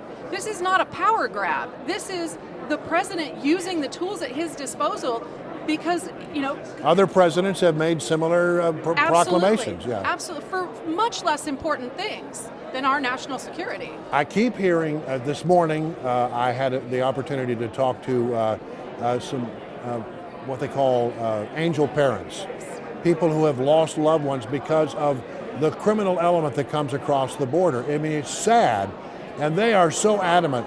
They don't think that people really understand the kinds of people that are coming across the border right now. That's right. I mean, we have a huge problem with MS-13 across this nation, and they are basically the cartel's network of drug distributors. They're the most violent gang that we have ever seen, and they're invading our country essentially, and without being able to control who comes in through the southern border, we are not going to be able to control them. And by the way, they are also abusing the asylum system. They're mostly from Central America. They are coming in and saying that they want to apply for asylum, and then they just get lost in the country and they never apply for asylum, so they're not either approved or turned down. They're just here illegally. We used to hear this number, 11 million people in this country illegally. I happen to know that that's as many people as live in the state of Ohio. But actually, I think as we study this matter a bit more, that number may be real low. Well, that's, it feels like that number is low. But and I think the official estimate has gone up to 12 million now. But if you look at census data, that's essentially where that comes from. How many babies are being born in U.S. hospitals to immigrants? What else? They look at public school enrollments, things like that. So based on census data, which is really all we have because, we don't know what the number is, that's where the 12 million comes from. Well, Rosemary Jinks, it has been a pleasure to have you here at our little Judicial Watch video booth. Thank you for joining us and talking about the issue of immigration. Pleasure to join you. Thanks you very much. Hello, everybody. I'm Brian Wilson. Just to reset and get you know a little bit about what we're doing, we are broadcasting live from Judicial Watch's booth here at CPAC. That's the Conservative Political Action Conference, where conservatives come to talk about the big issues of the day. Throughout the day, I'll be talking to conservative thought leaders, conservative experts, and they will give us their view on various issues of the day. From time to time, we will go inside and listen to the main platform speakers. Many big names are on the board. And again, hundreds, if not thousands of conservatives come here from all over the country.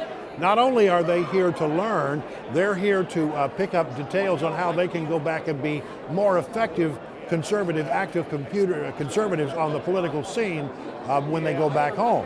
It's a training session as well for many of the people who come here.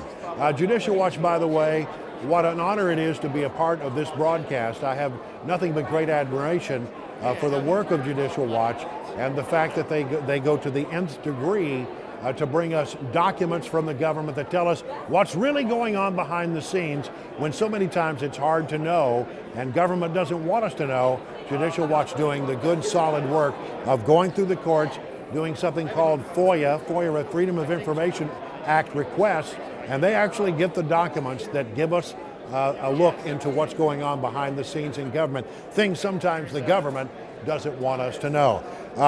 Joining us now here at the table, Roger Aronoff, who's with the Citizens Commission on National Security. It's good to have you here. This is your microphone. I'll let you hold that right there. Roger, tell me a little bit about what brings you to CPAC. What are you here to do? Well, I've been coming for over 20 years, but this year I'm coming as the executive director and the editor of the Citizens Commission on National Security, which grew out of the Citizens Commission on Benghazi. It's a group of retired generals, admirals, former CIA people, former congressmen. We have Alan West, Claire Lopez, Tom McInerney, until recently the great loss of Ace Lyons. So he was with us, and what we do is we look at issues like Benghazi. We just had a major event this week called the U.S.-Israeli Alliance and its national strategic implications. And we had a number of top-notch people speaking and talking about everything from the threat from Iran to the peace plan that's being talked about. Did you want to? Well, yes, what is your background? My background is as a journalist, a documentary filmmaker. I've produced and directed 6 films. As a matter of fact, I used to produce a show for Judicial Watch. They had a show called Public Disclosure. They and Free Congress Foundation produced it together, and each month, each of them would give me a project, a topic, and we would do like a 60 minutes piece on it. Right. And then they went to a live show, and I produced and directed that, and so I've had a long history with them, and Judicial Watch. You, like me, have a great appreciation for what it is they do. Absolutely. Oh, I love what they do, and I praise them. I praise them during this other thing because we also do FOIA, but not to the extent that they do, and they are the primo people doing it. They have uncovered so many great things with their FOIAs, and Tom is great, and I've worked with Tom and Chris for years, and they're wonderful people. And when we did Benghazi, we worked closely with them as well. And I want to talk briefly, if I could, about Benghazi, Sure. because there are many people who are listening to this broadcast right now who are of the opinion, that, as I am, that we still don't know everything we need to know about that very sordid affair at Benghazi. Where are we? What is it that we still need to try to learn about that experience? Well, I will say that I think we did the most comprehensive and clear narrative on really what the scandals were. And we kind of divided into 4 parts. The first part is, why did we go into Libya in the first place? And once we started the Citizens Commission, people started coming forward to us. In particular, a man named Admiral Chuck Kubik, who had been in the Second Gulf War. He stayed behind to build bridges and do work in Libya. And the Libyan top military people came to him shortly before the bombing started and said, we would like to negotiate an abdication for Colonel Gaddafi under a white flag of truce. Kubik delivered that message to AFRICOM in Stuttgart, and it came back to the Pentagon, the White House. They said no. So we went in and took it out. And what people don't realize that happened there is that we started supplying or allowing the arms to flow to Al-Qaeda. That's what Chris Stevens was doing initially. He was the envoy to the Al-Qaeda people. This is hard to buy, but it happened, and it's documented. We've done this. And then you have the next thing where Hillary, and they acknowledged that there were 600 requests for beefed up security and 100 of them about Benghazi. She claims she never saw any of them.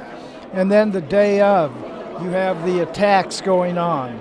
And why didn't we send military in to try to... that never got answered. Yeah, they never got answered. And so one of our people is Tom McInerney, who led the attacks into Libya in 1986. And he points out, with the bases at Sigonella, Aviano, even if we didn't have any warnings, which we did of that day, we could have had planes there in 2 hours, buzzing over the CIA annex. We probably couldn't have saved Stevens and Smith at the Special Mission Compound. but definitely could have saved the people at the CIA annex. And that's a tragedy. And then the media went along because it was 2 months before a presidential election, and to protect Obama and Hillary, they let it slide. Tell me, as you look at the world today, a very dangerous place in many parts of the world. We still have grave threats to the United States and our national security. What are the areas that concern you the most right now? Look, I think Iran is the biggest threat. I think we all have to recognize that. And one of the things I've written about extensively and pointed out that very few people have is that the so-called Iran nuke deal was never signed. There was nothing that was ever signed. And Mike Pompeo at the time was with the House Intelligence Committee, and he pressed the State Department, I want to see the signed agreement. And they delayed, and finally they gave him a letter, November 19th, 2015, that said, you're right, this is not a signed agreement, it's not even an executive agreement, it's just a series of political commitments. So Pompeo put up on his website immediately, it was bad enough already, the enforcement. Now with this, it's really nothing more than a press release, basically. And so by pulling out of this thing, Trump was just recognizing the reality of it and trying to get the other countries to go along with the boycott. So you have that. Look, China is a growing threat, and we need to be very concerned what they're doing in the South China Sea. And I noticed that the other day, Madeleine Albright, former Secretary of State, offered a formal apology to Mitt Romney because it was Mitt Romney who in 2012 during the campaign said that our greatest national threat was Russia, and he was mocked for it. Right. Now, Madeleine Albright says, we were wrong and you were right. Right. Pretty a stunning admission by Madeleine Albright. That is stunning admission. Normally they don't admit, when they were caught like that. North Korea, the discussions, some people have said they collapsed. I think they came to an abrupt close because the president saw that there was just no way to get a deal. Right. He was willing to walk away from a bad deal and have no deal, which a lot of people were surprised at. Any thoughts about that? Well, he's being mocked for that, of course. He came away with nothing and he invests. But, that's an important thing to have in your quiver, is to be able to walk away, because it's clear. I think it's not realistic to think that North Korea is really going to get rid of its nukes. I mean, I'd like to think they will down the line, and they buy this argument that they can become a prosperous democracy or whatever, but I'm not very optimistic that it's going to happen during Trump's tenure, that they will actually get rid of the nukes that they have in their whole program. Roger Aronoff is our guest with the Citizens Commission on National Security. We're sitting here at a booth that is sponsored by the folks at Judicial Watch. Tell me why you think what they do is important. Judicial Watch is just one of the most important organizations in this country, and have been for many years, because they dig in to the government secrets. They get these secrets exposed. I remember during the whole Clinton scandals, they are the ones that got Stephanopoulos and Carville and Begala to all do these videotape depositions that were just rich, a mind full of just incredible information that really helped expose the real corruption of the Clinton administration at that time. All the credit in the world to Tom, Chris Farrell, the folks at Judicial Watch. They do a remarkable job, and I have been a huge fan for many years. Well, thank you so much for joining us here at our little broadcast booth. And you had another thought? Just wanted to say to come to visit our website at CC, that's for Citizens Commission, ccnationalsecurity.org. And next week we're going to have video up of this conference we held this week about the U.S.-Israeli relationship, the alliance, and the national security implications. It was a great event. So, Brian, thank you so much. And please pass on my good wishes to my old friend Tom McInerney. Would you please? Sure will. Tell him that I said hello. He's a good friend and a good man. Great. A patriot, no doubt. Thank you so much. I'll take that microphone back from you. Hey, everybody, it's Brian Wilson. We're here at the Judicial Watch booth. where we are broadcasting live throughout the day as part of CPAC, the Conservative Political Action Conference. And so we are here to bring you all of the latest information. From time to time we will go inside, but also we're just right here at our little booth. We are doing a number of interviews of the key conservative thought leaders that are here as part of this conference. And to that end, joining me now is Kevin Mooney with the Daily Signal. Kevin, this is your microphone. Okay. So you get to use that. Hello, how are you? Thanks so much for having me here today. So tell me about the Daily Signal. What is it, and what is your role at the Daily Signal? It is the multimedia news service of the Heritage Foundation, and it was launched in 2014, so still just a few years old. What we try to do is really flesh out the research that Heritage is doing, but try to explain it in a more widely absorbable way. So by definition, they're more widely absorbable. I love that. That's good. Widely absorbable, and even though I'm with a legal team, non-legalistic, legal but non-legalistic. If you follow what I'm saying. Yeah. So in other words, we're trying to reach a broader audience with our news platform. That's important because I think so many times in Washington we get off in the weeds. Sure. We're off in the deep policy stuff, and we get a little too wonkish. And we lose people across the country on some very important issues that are just hard to explain. So how do you do that? What is the goal? How do you take these very complex issues that we deal with in Washington and make them more relatable to people? Well, we try to put some personality into the stories. For example, I'll just cite a recent court case, the Janus Supreme Court decision, which outlawed mandatory union dues. We went out and actually talked to public school teachers about what it was like to be forced to pay for things that they don't support politically. And that put a face on a relatively complex problem of how, for years, the courts had really carved out an exception to the First Amendment in the realm of labor law. Right. And that came to an end a few months ago, and we tried to explain what did this mean to average, everyday people who are public employees but don't want their hard-earned money going to support all these left-wing causes. Under the First Amendment, it should be illegal to force people to pay for things they don't support. What is your take on the big Cohen hearings yesterday on Capitol Hill? Well, I think he's been outed as a very duplicitous figure. And I think he told the Democratic side of the aisle what they wanted to hear, but I don't think we really heard a whole lot new in terms of major takeaways. Sure didn't, yeah, so I think it was more or less what I expected, but is there anything that the antagonists of the president can really hang their hat on in a legal sense? And so far, I don't think so. All right, is that a story you think that has legs, or is it over pretty much? Oh, I think that part of it is over. Of course, we're still waiting for the Mueller report. Where are you on that? When do you think the report will be coming down? Because they told us it wasn't going to be this week, and I think that's largely because the president was out away, sure. And it's sort of bad form to drop something like that if there's anything to be dropped while the president is out of country. So one would assume maybe we keep hearing it's close next week, perhaps? I'll give a prediction of sometime before St. Patrick's Day. Okay. You're not going to make that kind of judgment. But I mean, why do you come to that conclusion? Well, I think the report's pretty much finished. I don't think there's anything else they can dig into. Your colleague Tom Fitton and I have had long discussions with that at the Daily Signal. But I think within the next few weeks it'll be out. Okay. So, and what do you think is going to be the outcome of that report? Well, I can tell you what I hope it'll be. I mean, I think it'll create some political problems for the president. There are a lot of, it's possible to use bad judgment without doing something illegal. You know, I'm going to stop you because in the very early going on this, people who were knowledgeable about what was going on behind the scenes kept telling me stupid things were said, stupid things were done, but there wasn't any collusion. There wasn't anything that, as was alleged in the Russian Well, you know, dossier. not in the sense of the media narrative. I mean, I think you'll find examples of Trump people who may have gone to some meetings they shouldn't have gone to. We have some information on your opponent.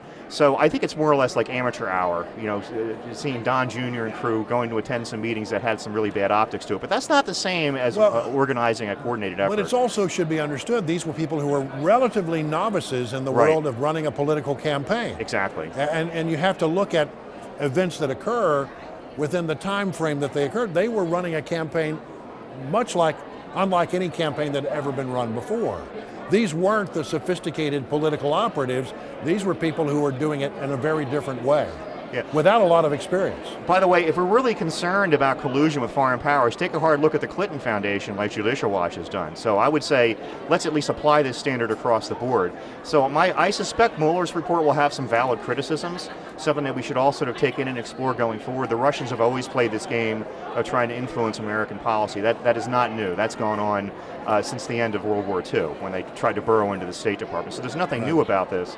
But I would say going forward, maybe the new standards to have a little bit more of a discerning view of how you approach foreign diplomats in the context of an election. The Senate Intelligence Committee came to the conclusion apparently no collusion. Right. Yesterday, Cohen, he had a lot of things to say, but one of the things he said was, I was never in Prague, which was a major tenant, one of the major accusations in the Russian dossier. That sort of blew that apart. He said, I don't know of any actual collusion. He said he had his personal suspicions, but actually had no proof. So a very interesting discussion taking place right now in the nation's capital about this report. End result, a lot of there or not much there? Well, we'll know in a few weeks. I would say one thing that should come out of the report, and Tom and I discussed this recently, is strict enforcement of foreign agent registration rules, which came up recently during congressional hearings. We're very familiar with environmental advocacy groups that are closely tied in with the government in Beijing and China, organizing propaganda efforts to cut off American energy. Now that's collusion with a foreign power that the DOJ should really investigate. That goes many steps beyond anything anybody in the Trump campaign ever did. Well, it is a pleasure to have you. Kevin Mooney with the Daily Signal. Thank you for dropping by our little booth here. Okay. It's a pleasure to meet you, and I'll take that microphone back from you. Unfortunately, it's not a parting gift. Okay. Thank you so much. Okay, I hope that worked for you. It worked. It worked. So much to talk about. Well, there is, and it's good to meet you. Thank you. Hi, Brian Wilson at the Judicial Watch booth. I need a little guidance from where we're going next, if I could. We're going back to you? All right, good. Thank you. Bruce Schlesman is here. He is the host of Inside Judicial Watch.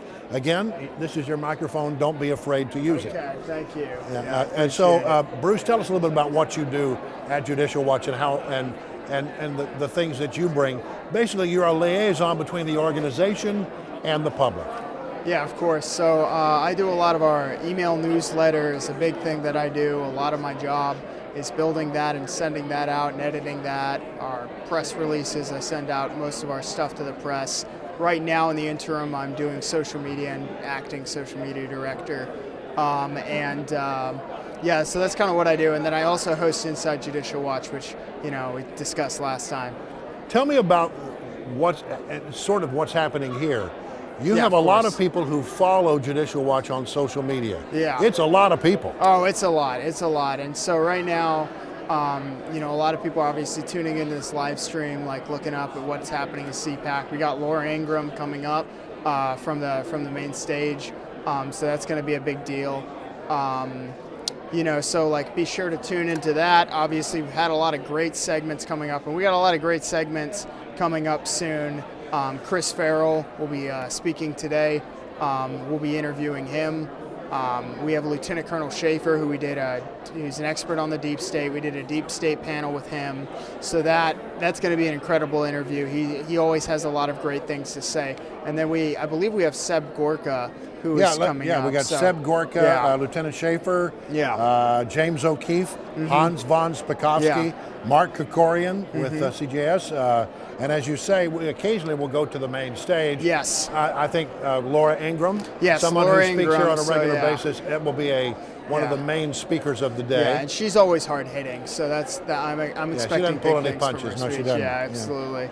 Yeah. Talk a little bit about what it is, the mission of Judicial Watch, and how it became something that you wanted to be involved in.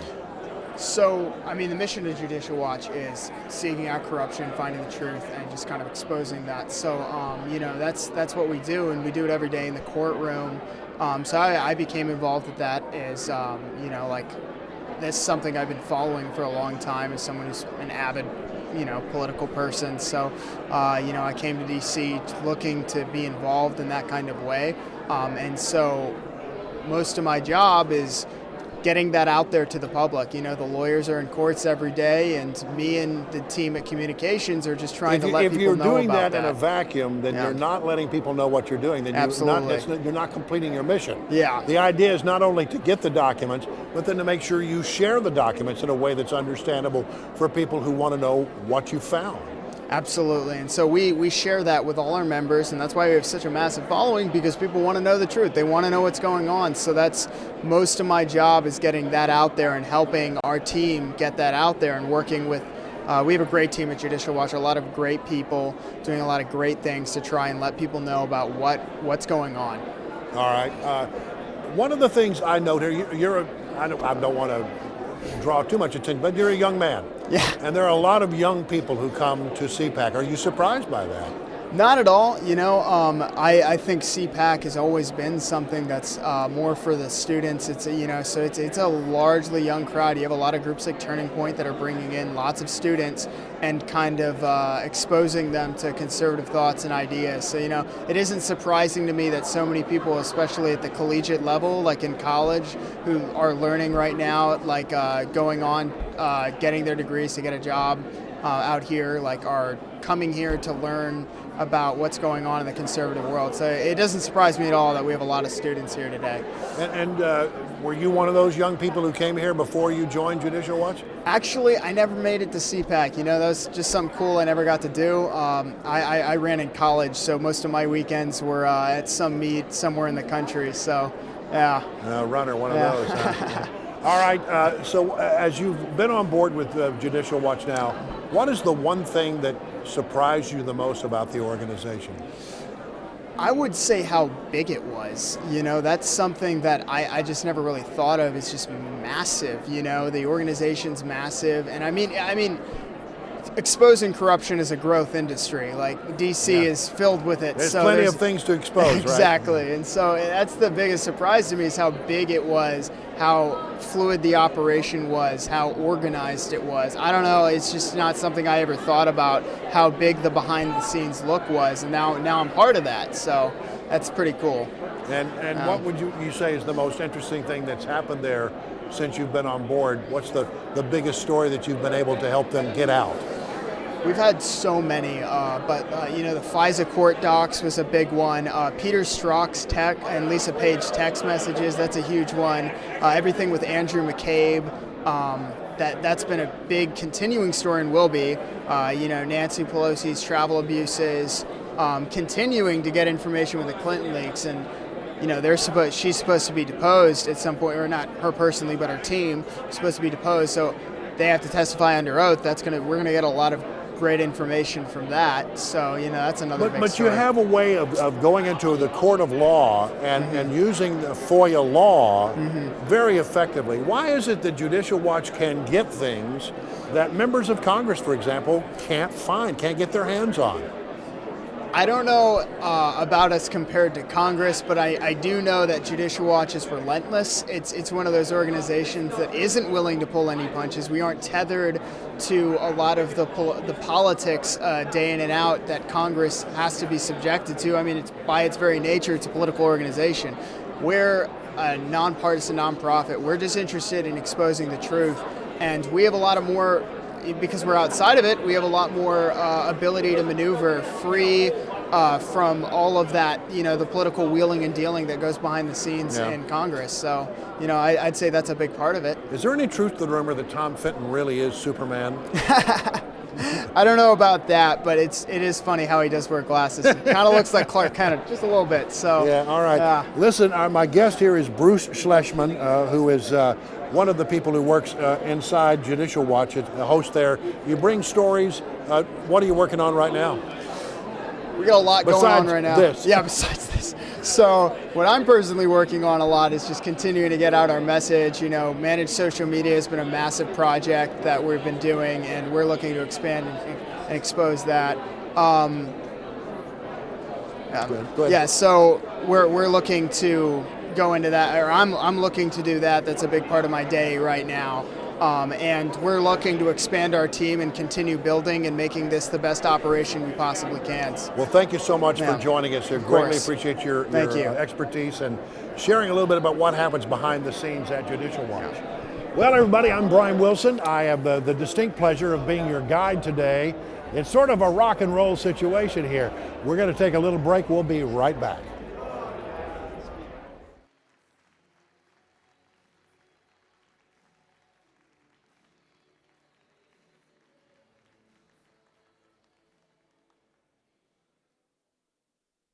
We are coming together at a crucial time in our nation's history. America is making great strides towards freedom and liberty, but she also confronts determined foes and faces enormous challenges.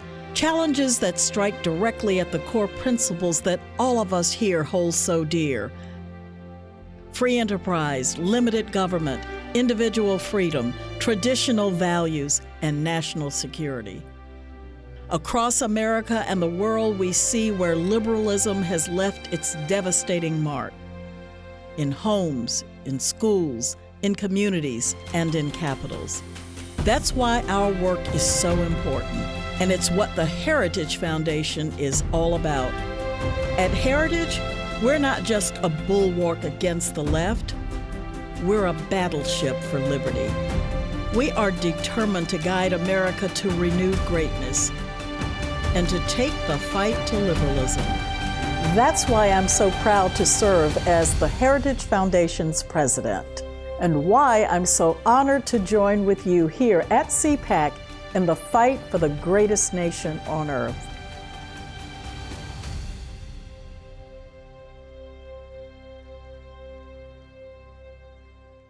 Everyone's familiar with the executive, the judiciary, and the legislative branch of government, but there are career employees, folks who man the headquarters elements of each of the departments and agencies, who are here for decades.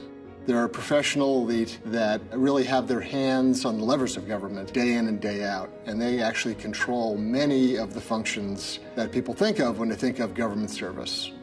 They're really not terribly interested in answering you or answering members of Congress or members of the media, because they have their own objectives and their own timeline, and they don't wish to be disturbed or exposed in any way. Well, that's where Judicial Watch comes in.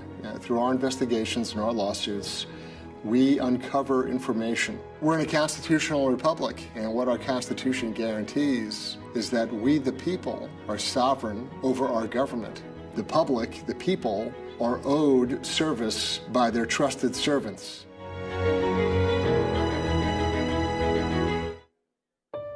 The word education comes from a Latin word that means to lead forth. Forth is a value-laden term. It raises a question. Which way is forth?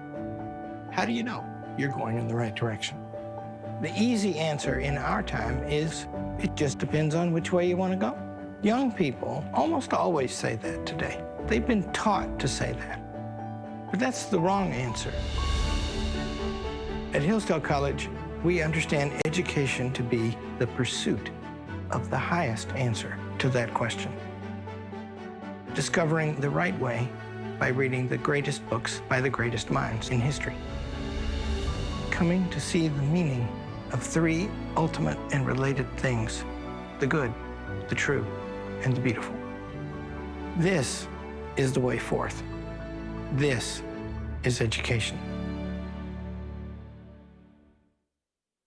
Without further ado, it is my distinct honor. Without further ado, please join me in welcoming Charlie Kirk and Candace Owens. Woo!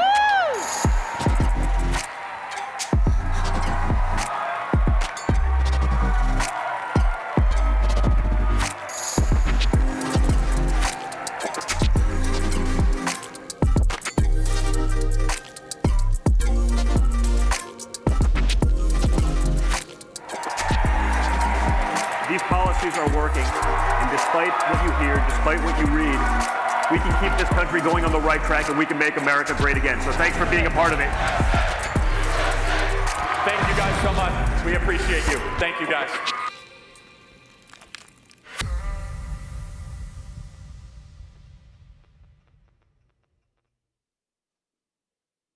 Ladies and gentlemen, from Fox News, Laura Ingraham.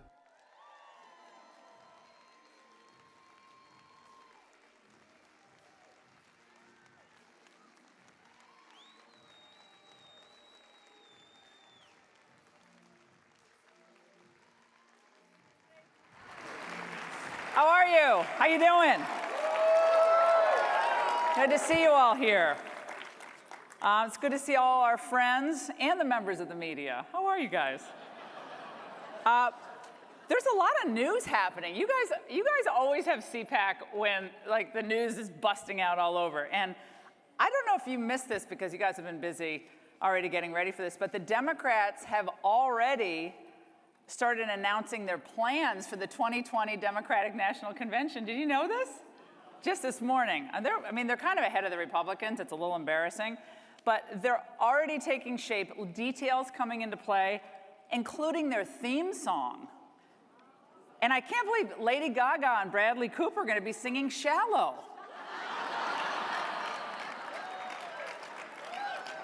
Very impressive. Kim Jong-un was furious just hours ago. You guys saw the sort of big blow up at the summit. Apparently he stormed out. The Trump folks did not have all the details down, that had to button all the details up to get a successful summit. Apparently Trump's delegation brought him McDonald's, Kim Jong-un, instead of In-N-Out Burger, so he was out. Very upsetting there. Look, Reagan walked away from Reykjavik and Trump walked away in Hanoi, which was the best outcome. Once again, he's doing the right thing for the American people. Our friend, and I don't want you to boo when I say someone's name because that's not nice, and you know, conservatives are supposedly not nice people, so we're gonna live up to being our nice selves. Jim Acosta of CNN. Oh, no. You guys don't listen, come on. He's a nice person. Well, he was complaining this morning on television. I know that's kind of not news, but he was complaining that President Trump didn't call on US media at the post-summit presser, and that he only called on the Russian and the Chinese journalists. And I thought to myself, well, that's kind of interesting, but it's kind of sad because he'd probably get a better shake from the Chinese and the Russian journalists than he would a fairer treatment at least. But I thought that's kind of, I couldn't even believe that. So Jim Acosta, maybe he has a point here. Well, it turns out, producer just told me he called on ABC, the Washington Post, New York Times, Bloomberg, and NPR. But he just didn't call on Jim Acosta.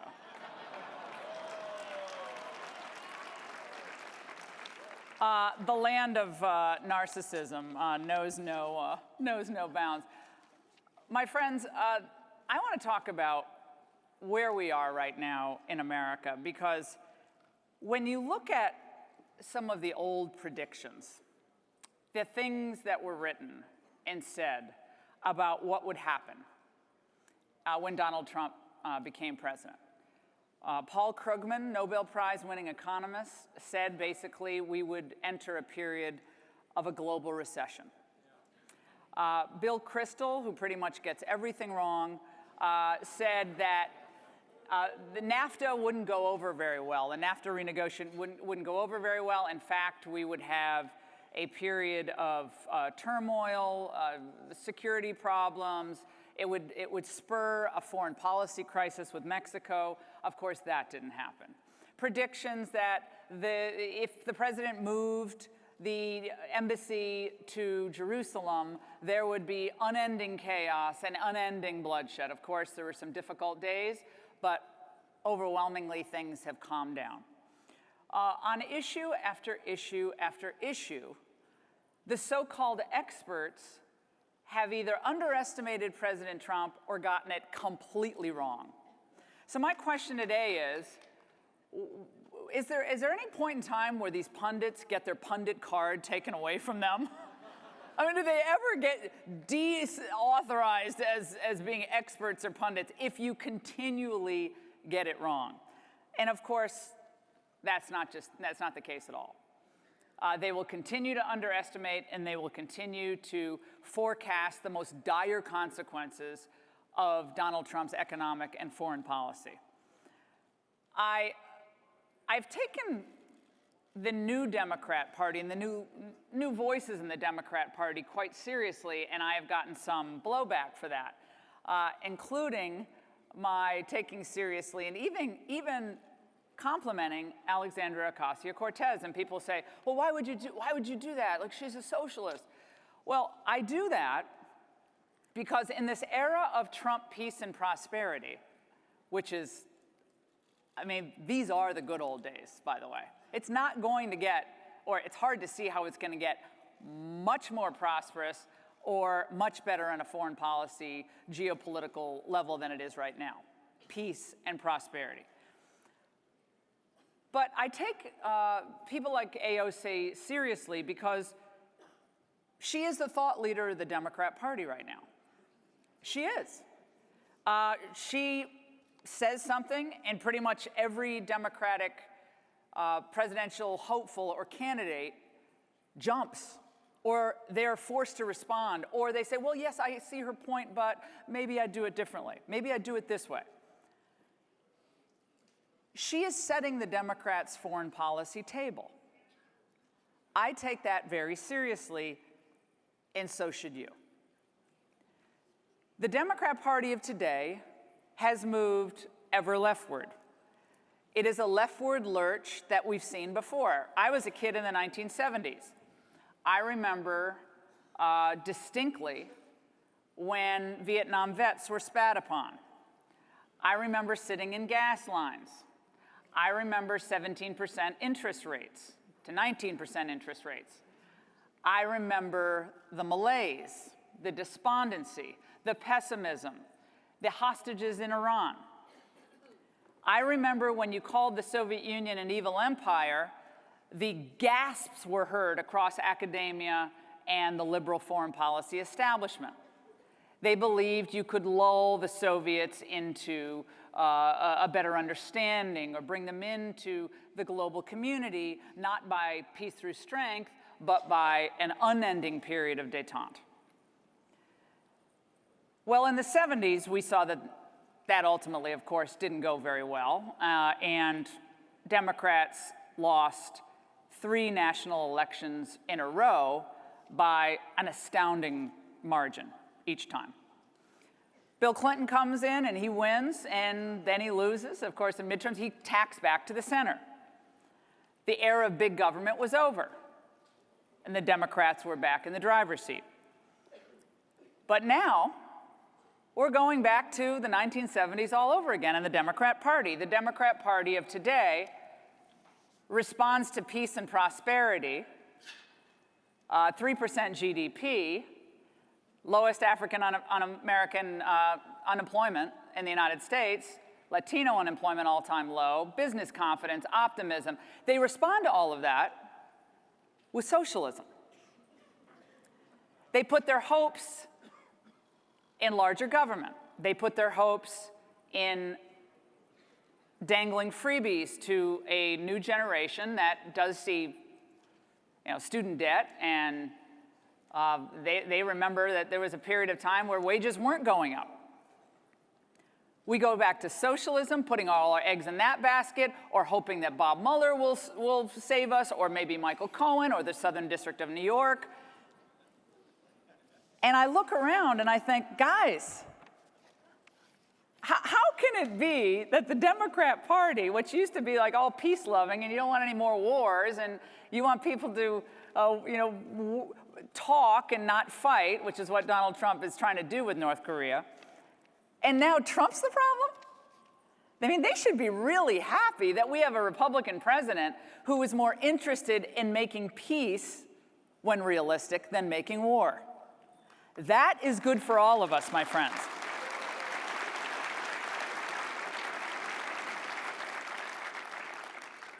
So today, here we are, the envy of the world, the American economy. We are the strongest economy of all G7 nations. Unbelievable. And yet we're at a point with the Democrats that now Obama, to them, to this new crop, AOC-led Democrats, Obama wasn't left-wing enough for these Democrats. Obamacare didn't go far enough. We now need Medicare for all. The Paris Accords, which obviously Donald Trump smartly said no to, but for the left, not radical enough. We need the Green New Deal. Abortions, about 1 million a year, through most of a pregnancy. That's not enough. Abortion of babies in the womb, not enough. Now we've got to wait to terminate life after birth.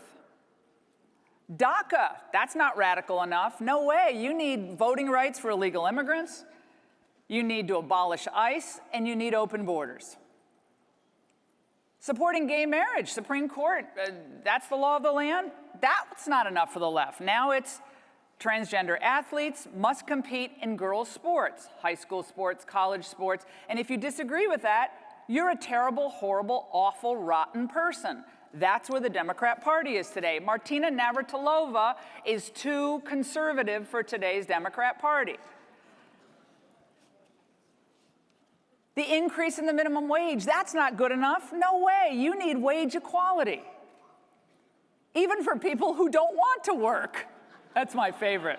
That's my favorite.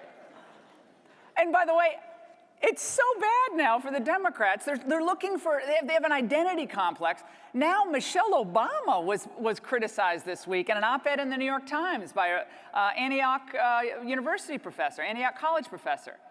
Michelle Obama is being criticized for putting white empathy ahead of racial justice. This is all being done and said in the name of social justice. And what is social justice? It sounds so good. I mean, it's like the coexist bumper stickers. You ever know that coexist? What does it mean? Well, it's basically a power grab by pickpockets who think they know better how to spend your money than you do. They think you're too stupid to make your own decisions. They're smarter. They'll make them better for you. It never works, and it's going to only ultimately give rise to yet another populist movement. Let's say they have their dream and they get rid of Trump and all these socialist policies come into the fore, and we really reach that nirvana of wage equalization and opportunity equalization, and everything's supposedly government mandated equal. Well, look around you. It's not like it hasn't been tried before. We have Britain grappling with Brexit. We have the Yellow Vest movement in France. Trudeau up north, Justin Trudeau's glow is dimming. He's in the middle of his own scandal with his former justice minister testifying against him. I believe it was yesterday. He's in trouble. Merkel will be out in a few years. Even in Sweden, the more middle-of-the-road parties are moving to question what happened with this mass migration of refugees that have changed life in Sweden. Bolsonaro in Brazil. Every time socialism, my friends, every time socialism really gets going, it ultimately is rejected by the people because guess what? It doesn't work. Never will, never has. So it's a weird thing to watch. And I know a lot of people don't like Trump's tweets, or he says things they don't like, or he says things that maybe 2 days later you think, well, he could have phrased it differently. I understand that. Everybody has a different approach to politics. The Democrats like Republicans who lose. They love Republicans. So you have Jeff Flake, they love him. You know, they love Republicans who either lose or are driven out of office, or who trash Trump. If you want to be a winning Republican in the eyes of Democrats or liberals or the social justice warriors, just be a Republican who hates Trump.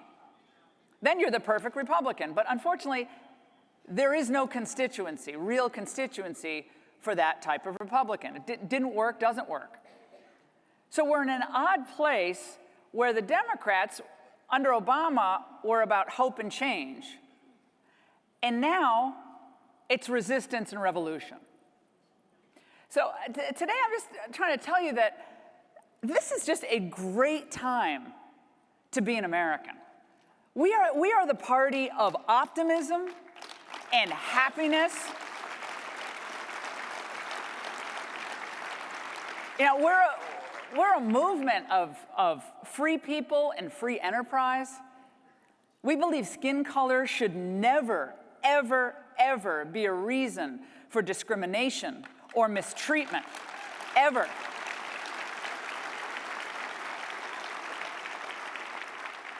We judge people for who they are, what they say, what they represent, and most importantly, what they do. They use skin color as a weapon. And that is being rejected by the American people. People don't like that. They want people to be people and to try to get along better when we can. And we believe in free expression and robust debate. They cling to speech codes and shadow banning and Soros-funded campaigns of silencing. And guess what? They will never, ever, ever silence us. Never.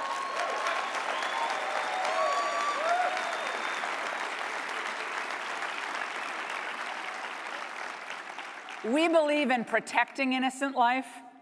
They believe in infanticide. We believe in real results. Their mantra is resistance and revolution. As Reagan said, my old boss, he said, Republicans believe every day is the 4th of July, but Democrats believe every day is April 15th. My friends, we are the envy, not of the press corps perhaps, but the envy of the world because of this president's economic policies and his pragmatic, realistic approach to foreign policy. Donald Trump's policies actually work. Democrats and Never Trumps, I think the Never Trumpers, they yearn for the old GOP of yesterday, the GOP of capitulation and doubling down on wars and being the policeman of the world. None of that stuff worked. Might have had noble intentions, but it was epically failed. With all due respect, policies of bad trade and open borders and endless wars led to Obama. It led to Bill Clinton, and we all see that now. This bright beacon of peace and prosperity that we're seeing cannot and must not be allowed to dim. African Americans, Latinos, young people will have more freedom and more economic opportunity in these years than they will have ever had before if we aren't afraid to preach this everywhere, to stand defiantly against the critics, to stand defiantly against those who would demonize you, silence you, take snippets of what you say, beam them all over the internet, call you a racist, call you a xenophobe, call you a misogynist, call you every ist and ism that could come to mind. Look right back at them and say, you're the real racist. You're the real misogynist. You are anti-women because you think all women have to think like you.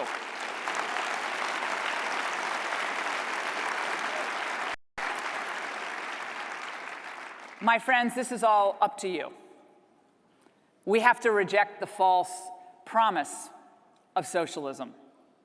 All the giveaways never add up. Don't let them take your freedom.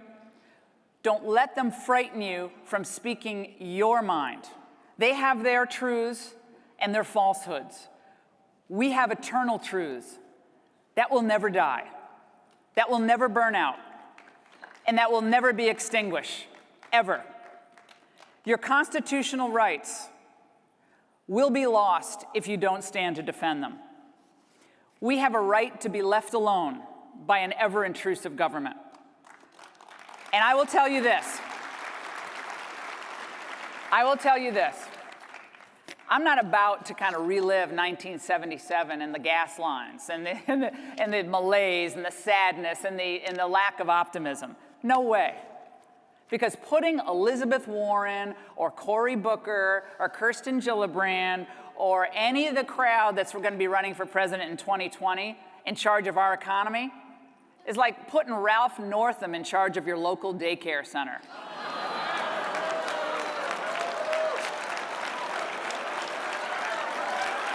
Now, I'm like, by the way, there are like 3 screens like flashing red, as if I care. I mean, hello. I mean, right? Rules don't matter. What are they going to do? Enforce the border of the red? I want to, if you don't mind, I just want to introduce you to someone, and this is kind of why I'm still doing this after all these years, not just to see all of your friendly faces and to be loved by the media establishment, but this is really why I'm doing it. I think she's here somewhere. Where is she? This is my daughter, Maria.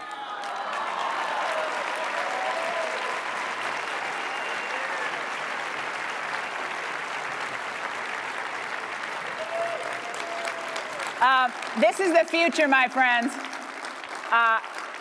Maria is 13 and a half, going on, I don't know, 21. And she always is like, I'm taller than you, I'm smarter than you, I'm faster than you. And I say, I want you to be all of those things and more than I am, because our next generation is going to be better than we are. And I want the best for her. Thank you for being here. Thank you for supporting CPAC. And we'll see you next year. Take care.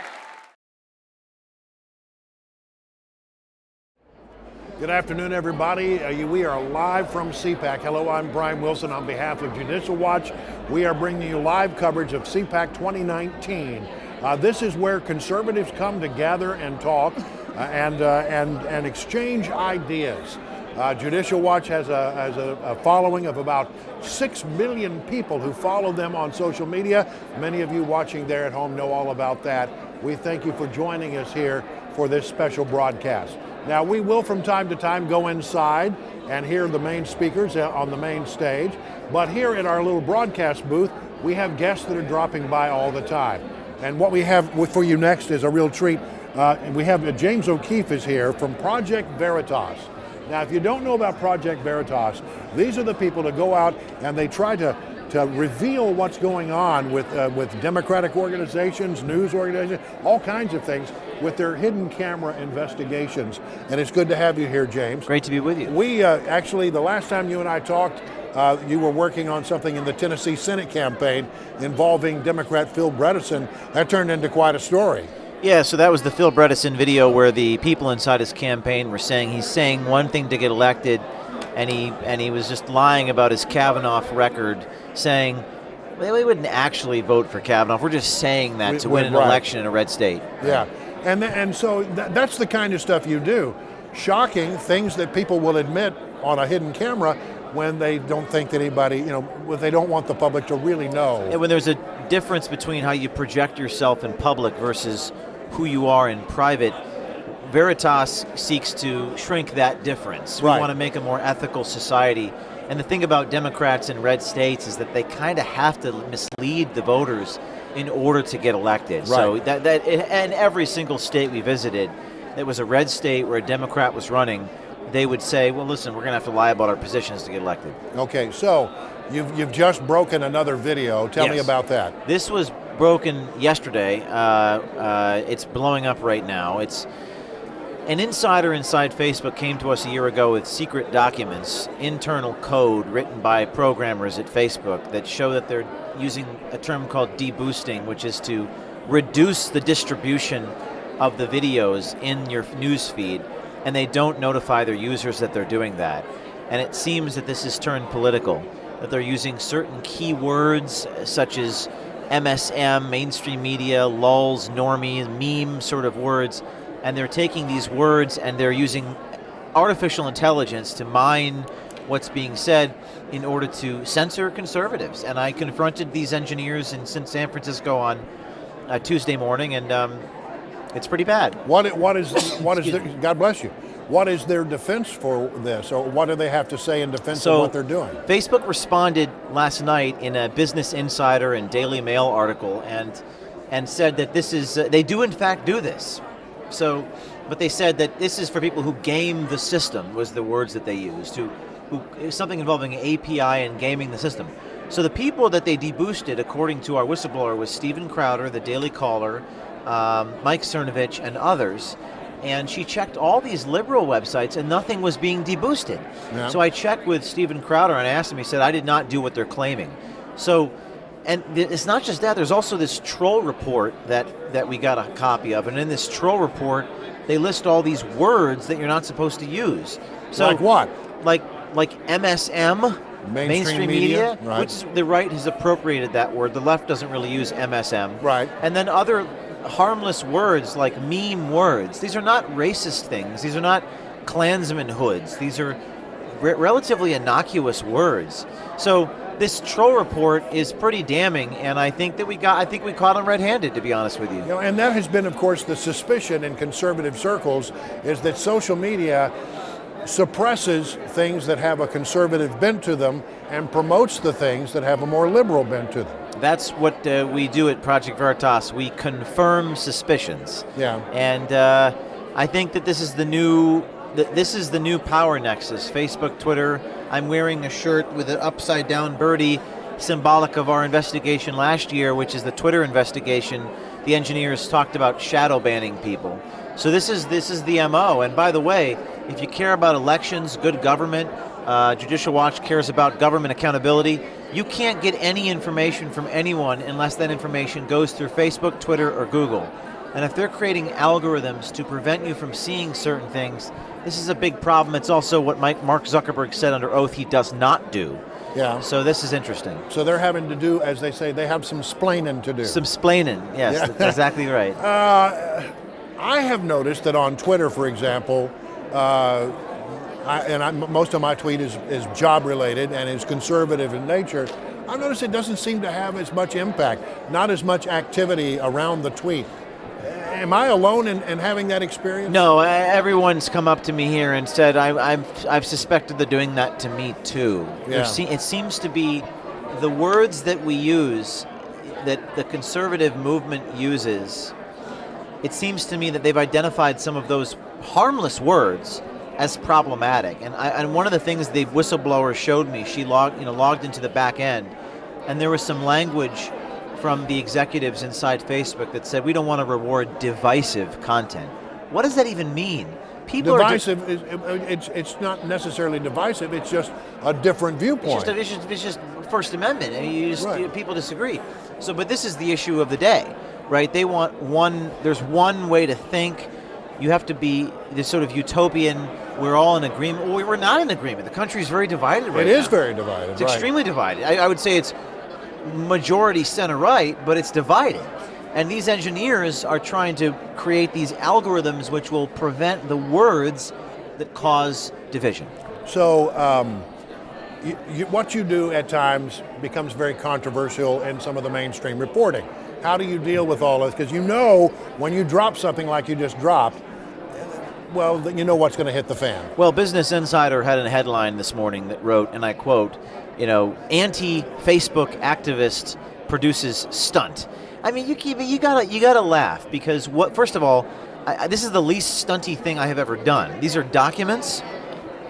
I've interviewed a whistleblower. This is the paragon of investigative reporting. I mean, what is journalism if not interviewing a source and showing incontrovertible document evidence?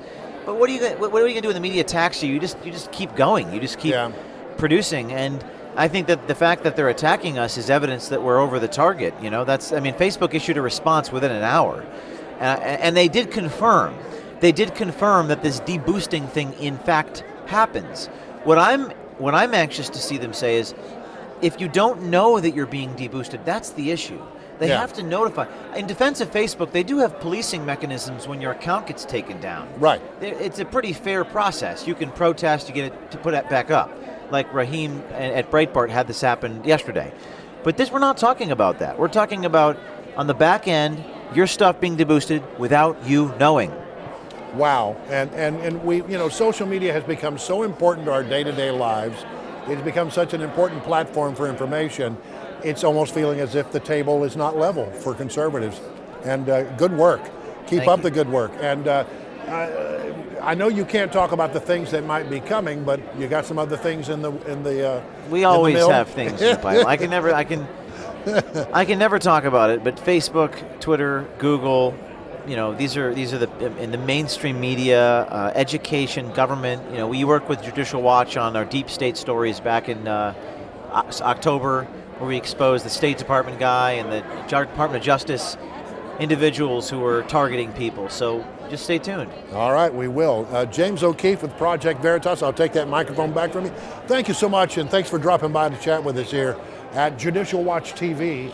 I'm Brian Wilson. You're at CPAC 2019 at the National Harbor, just across the Potomac River from the swamp, where we are bringing you the latest information about CPAC 2019, a conservative political action conference where great minds come from the conservative movement to talk about different things, to exchange ideas.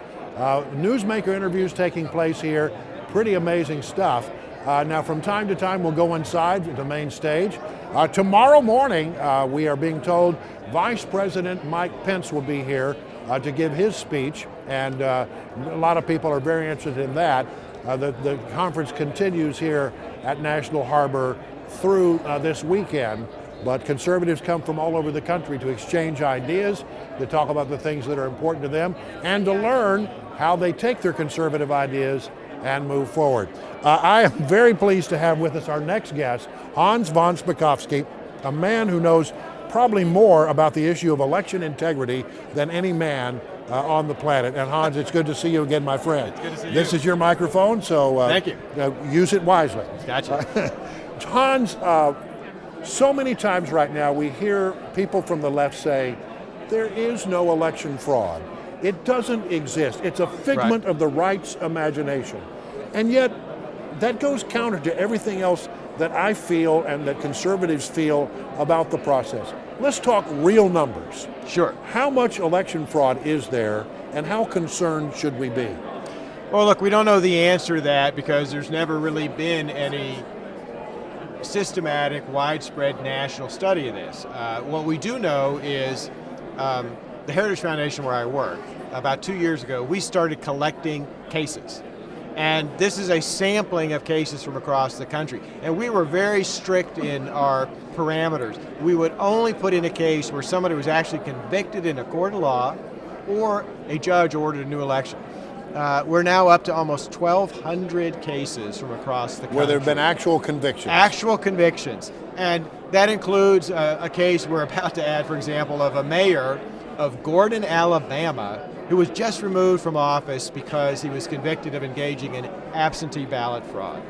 This does not include cases like, Brian, you may have seen in the news about a month or so ago, the state government in Pennsylvania admitted that they had found over 11,000 non-citizens on the voter rolls, and we're not sure how many ballots they cast. The point is, our system has a lot of vulnerabilities in it, and unfortunately there are people in some parts of the country who are willing to take advantage of that, and it could really make the difference in a close election. It can make a difference in a very close, and we see these around the, people think, well, how much impact does it really have? Well, actually, and across America, in a divided nation, there are many close elections. That is exactly 100 right. votes this way or the other way can actually swing the election. Yeah, and I'll give you a great example of this. Remember in 2008, we had one of the closest U.S. Senate races in history. Norm Coleman was a Republican incumbent in Minnesota. Right.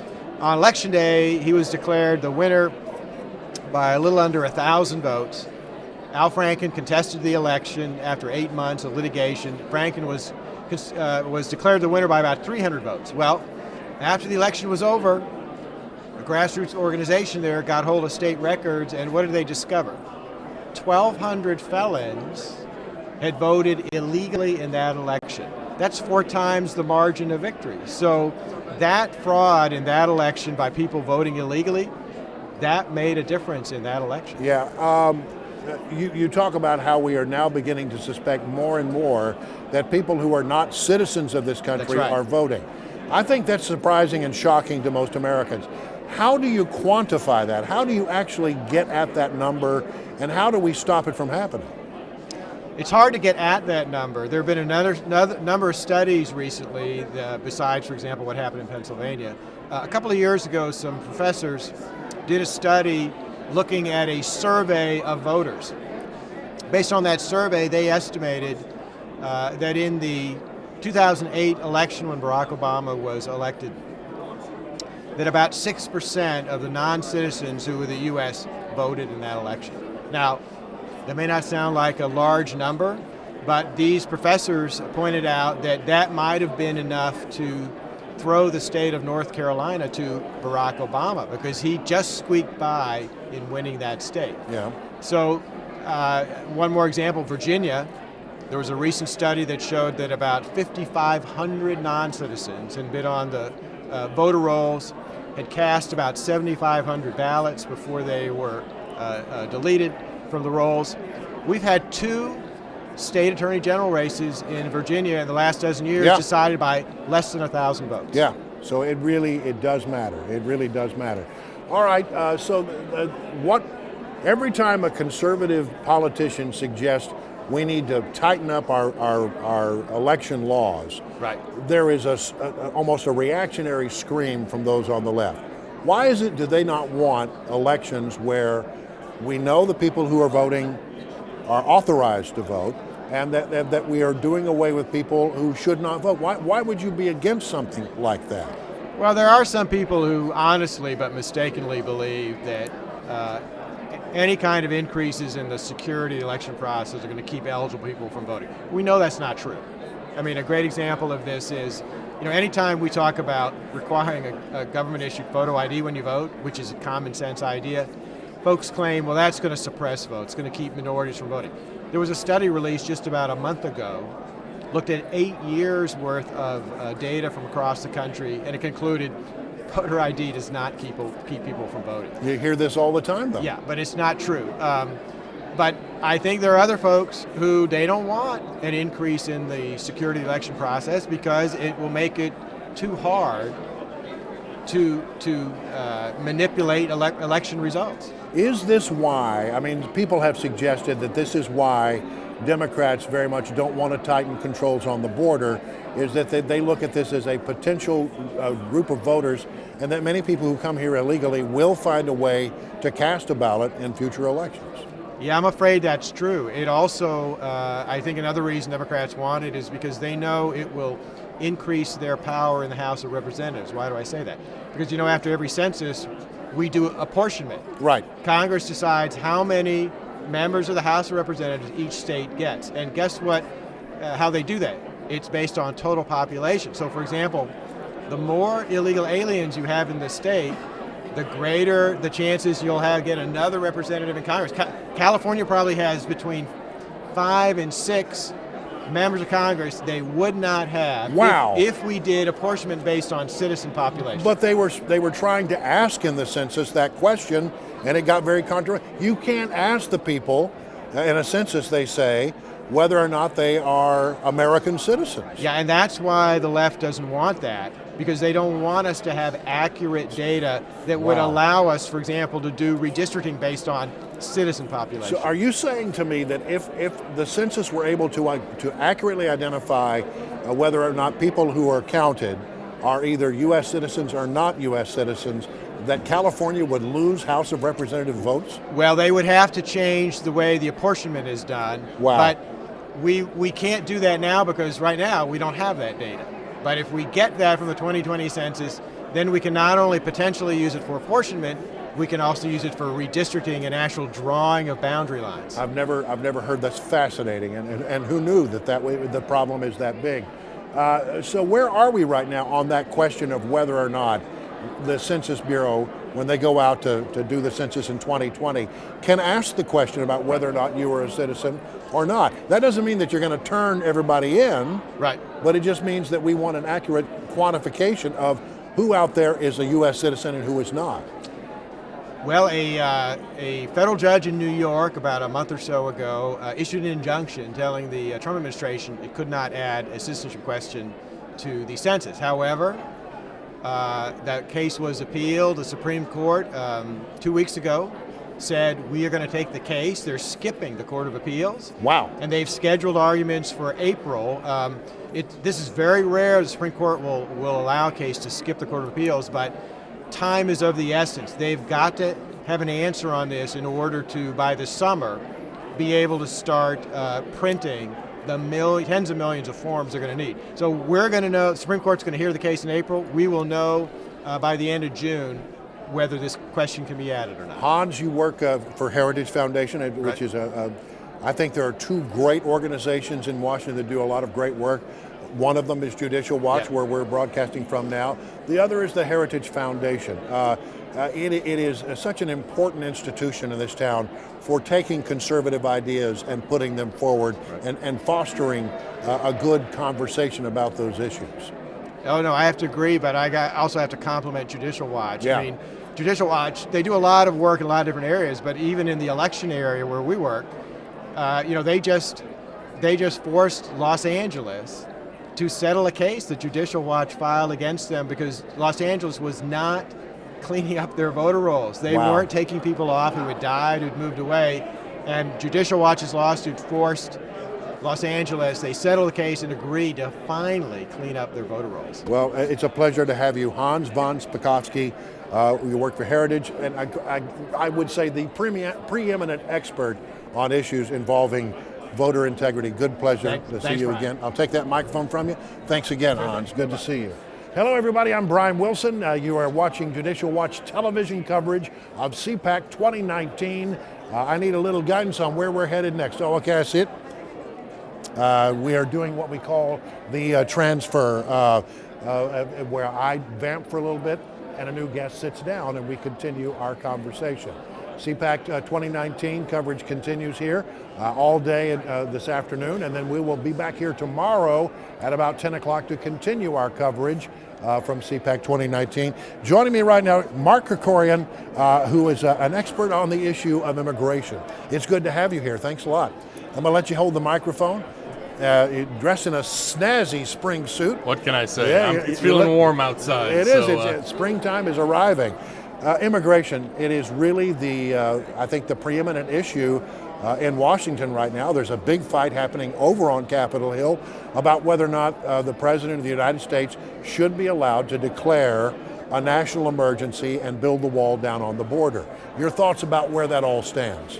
The interesting thing is that the pots of money the White House said it wants to use for this, for the wall, for expanding the wall, a couple of them don't require the national emergency, and so they're using that money first. For instance, Treasury Department has money from seized drug assets. They auction off houses and cars.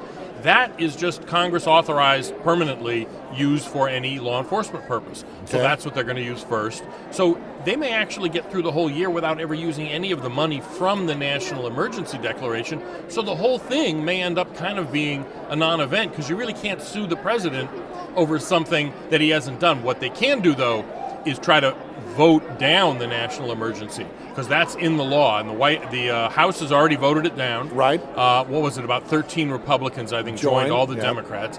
And so the question is, what's going to happen in the Senate? And they have to vote they're required by law to actually bring it up for a vote within 18 days of the House voting. So that's another, 16 days, a couple of weeks, basically, at some point. And, all the Democrats will vote against it. There's already several Republicans who've said, so it could be that it could get voted down. They only need another Republican or two. Then the idea is that the president would veto it, and there probably wouldn't be the votes to override No, a veto. there probably would not be enough to override But it's an a veto. embarrassment to the president to have a Republican Congress, a Republican Senate, vote in favor of striking down his declaration that there's a national emergency. No question about it. I think part of the president's calculation in this is that he's doing everything he can, and so in other words, this is one more thing that he's trying to do because, and this is important, it's going to get worse and worse at the border. Whether we have another 50 or 100 or 200 miles of fencing, there are more and more people being drawn by our asylum rules that basically mean if you come in, you say the magic words, I'm persecuted, we just let you go. Yeah. Or if you have a kid, regardless of what you say, we let you go. It's going to get worse and worse down there. And, that eventually the Democrats are going to have to respond, but it might not be till after the president gets reelected. I want to go back to this discussion about the money that's out there. Congress gave the president $1.4 billion to build a wall. That's not in dispute. Right. You say there's in South Texas. Just in South Texas, but that's a place where they really need it. The second batch of money you say is money that like drug seizure money, that kind of stuff. Right. What about the $14 billion that they seized from El Chapo? Could that money be used? A lot of people suggested that'd be a good use of that money. Yeah, Congress would be able to legislate. I think Senator Cruz may have introduced legislation to that effect, but that's something Congress, I think, would have to authorize. That's never going to pass the House. No, right? no, of course not, obviously, and it probably won't. I mean, it certainly won't pass the Senate. But, excuse me, but other drug seized money can be used. Right, there's a pot of money. I forget what it's called, but the Treasury Department. It's something like $600 million last time I checked. So it's not nothing. It's not going to build. So that's 1.4, and then $600 million. That's $2 billion. That goes a long way. And there's another couple billion that are available without this declaration that are designed for anti-drug activities. And so, again, they'll sue over that, probably the Democrats. And, well, this is an anti-drug. It's like, well, there's people bringing drugs over the border, so. What about this movement we hear about from private citizens raising money, building walls on land that is privately owned with the permission of the landowners? People can do that. I mean, there was a GoFundMe to raise money. First of all, there's only so much money. I mean, you can't raise billions in a GoFundMe. You know what I mean? With people sending in $10 and $25. And they can build it. You can on your own land. You can build anything you want. The problem is, that becomes a kind of patchwork thing. You know what I mean? Where there's, a mile of fencing or wall or something, and then there's nothing on either side. Now, that might help the landowner because then they're more likely to go through his neighbor's ranch instead of his, but it's not really a long-term solution. Well, Mark Krikorian, I want to say thank you so much for joining us here and bringing us up to date on the very latest on the immigration battles that are going on. The fight is on, and it's very real here in Washington, D.C. It's going to keep going. All right, I'll take that microphone for you. It's good to see you. Thanks a lot. Thanks. I'm Brian Wilson, and this is Judicial Watch TV, and we're going to take a break. We'll be right back. Stay right where you are.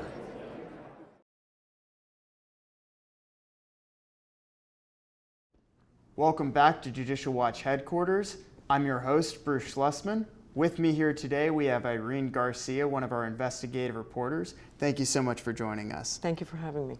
So you write Corruption Chronicles, which is one of our most popular pieces here. The members love it. I email those out to them and we get great responses from that. Do you want to talk a little bit about where your ideas for those stories come from? Because they're so diverse. Well, a lot of them are generated internally. At Judicial Watch, our investigators, we do some great work filing Freedom of Information Act requests, some that maybe don't go to litigation and they are kind of in a gray area.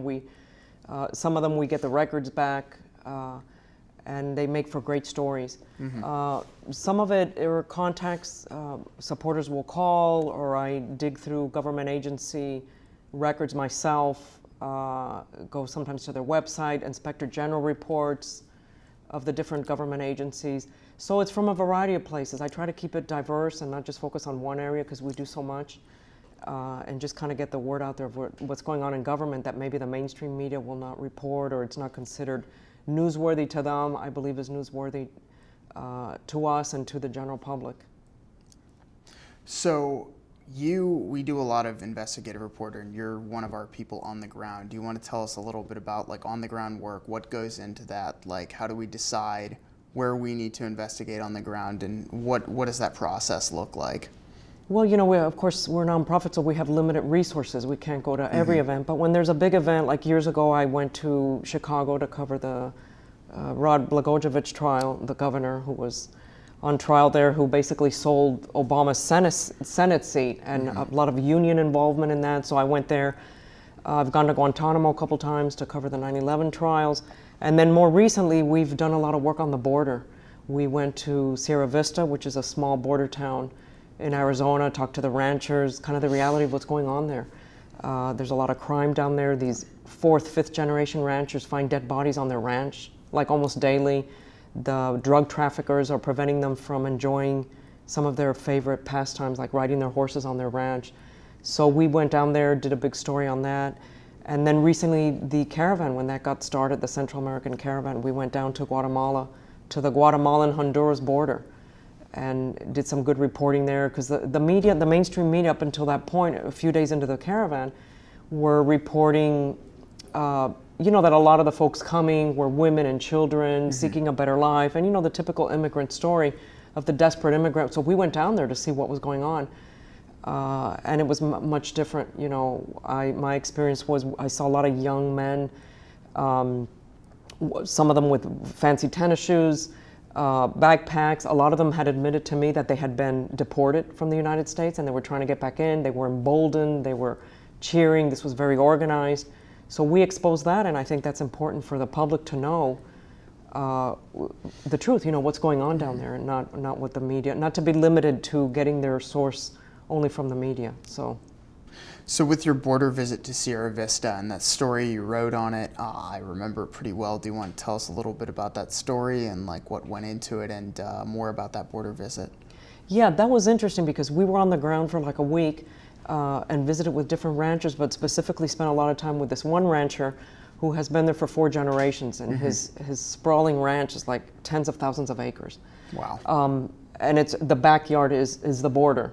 So they cooperate with federal authorities. They allow Border Patrol on their property to do surveillance from the mountains, from the yard of this rancher. You could see on the mountains the narco traffickers, the lookouts, with their with checking out for different paths where the Border Patrol is. They have very sophisticated operations, and I think most Americans don't know that. Also, the coyotes, the human smugglers, they're all affiliated with drug traffickers. So these are sophisticated criminal operations. These people are not just crossing in on their own through the desert. So there's a lot of crime as a result. This rancher told us, if there are women and children in the group and they can't keep up, they just leave them in the desert, and they find dead bodies on the Mexican side, on the US side. So these are the stories that aren't really being told in the media, and people it's not really reaching the general public. So we spent some days with him, with another rancher whose wife said that her favorite pastime, which is riding her horses on her land, the land she grew up in, that she can't do that anymore. It's too scary because they run into criminal elements from south of the border all the time. And in parts of the border that we were at, there were walls. And they said that that the narco traffickers, they put on a ramp and they'll put a car right through there and come on the other side. So there's a lot of money involved, and they have sophisticated ways to cross that border. And it happens all the time. So we spent a lot of time with these folks to just get the human interest part of what's going on down there. So you mentioned a wall. Was there a wall around, like, over the property, or was it like walls in other places? No, in parts of where we visited, there were no walls. In others, there was like an iron type wall that could be penetrated quite easily. Another part at night, we went with night vision to a national park, federally operated by the Department of the Interior, and there are no barriers. I mean, this was like the joke of there was absolutely no barriers. There was like a 1 foot high little barbed wire that you could just step over. And we heard activity at night, and so the locals that were taking us around, people that live there that are just fed up, he said, look at this. Every night there's drug traffickers coming in because they know that at night this federal park, which is closed to the public, so no one's supposed to be there. But there was plenty of activity. So these are the kinds of things that are happening in the parts of the border that are not being protected, including on federal land. So they were easily getting in. We got out and could easily step over that little barbed wire, which was, in some parts had been even cut. So that is what the reality of the border, that it's very vulnerable, it's very porous, and it really is disturbing. And you went to Guatemala, and that was another huge investigative piece. I remember how popular that was, and how much information, like Judicial Watch information, we got out there that no one else had.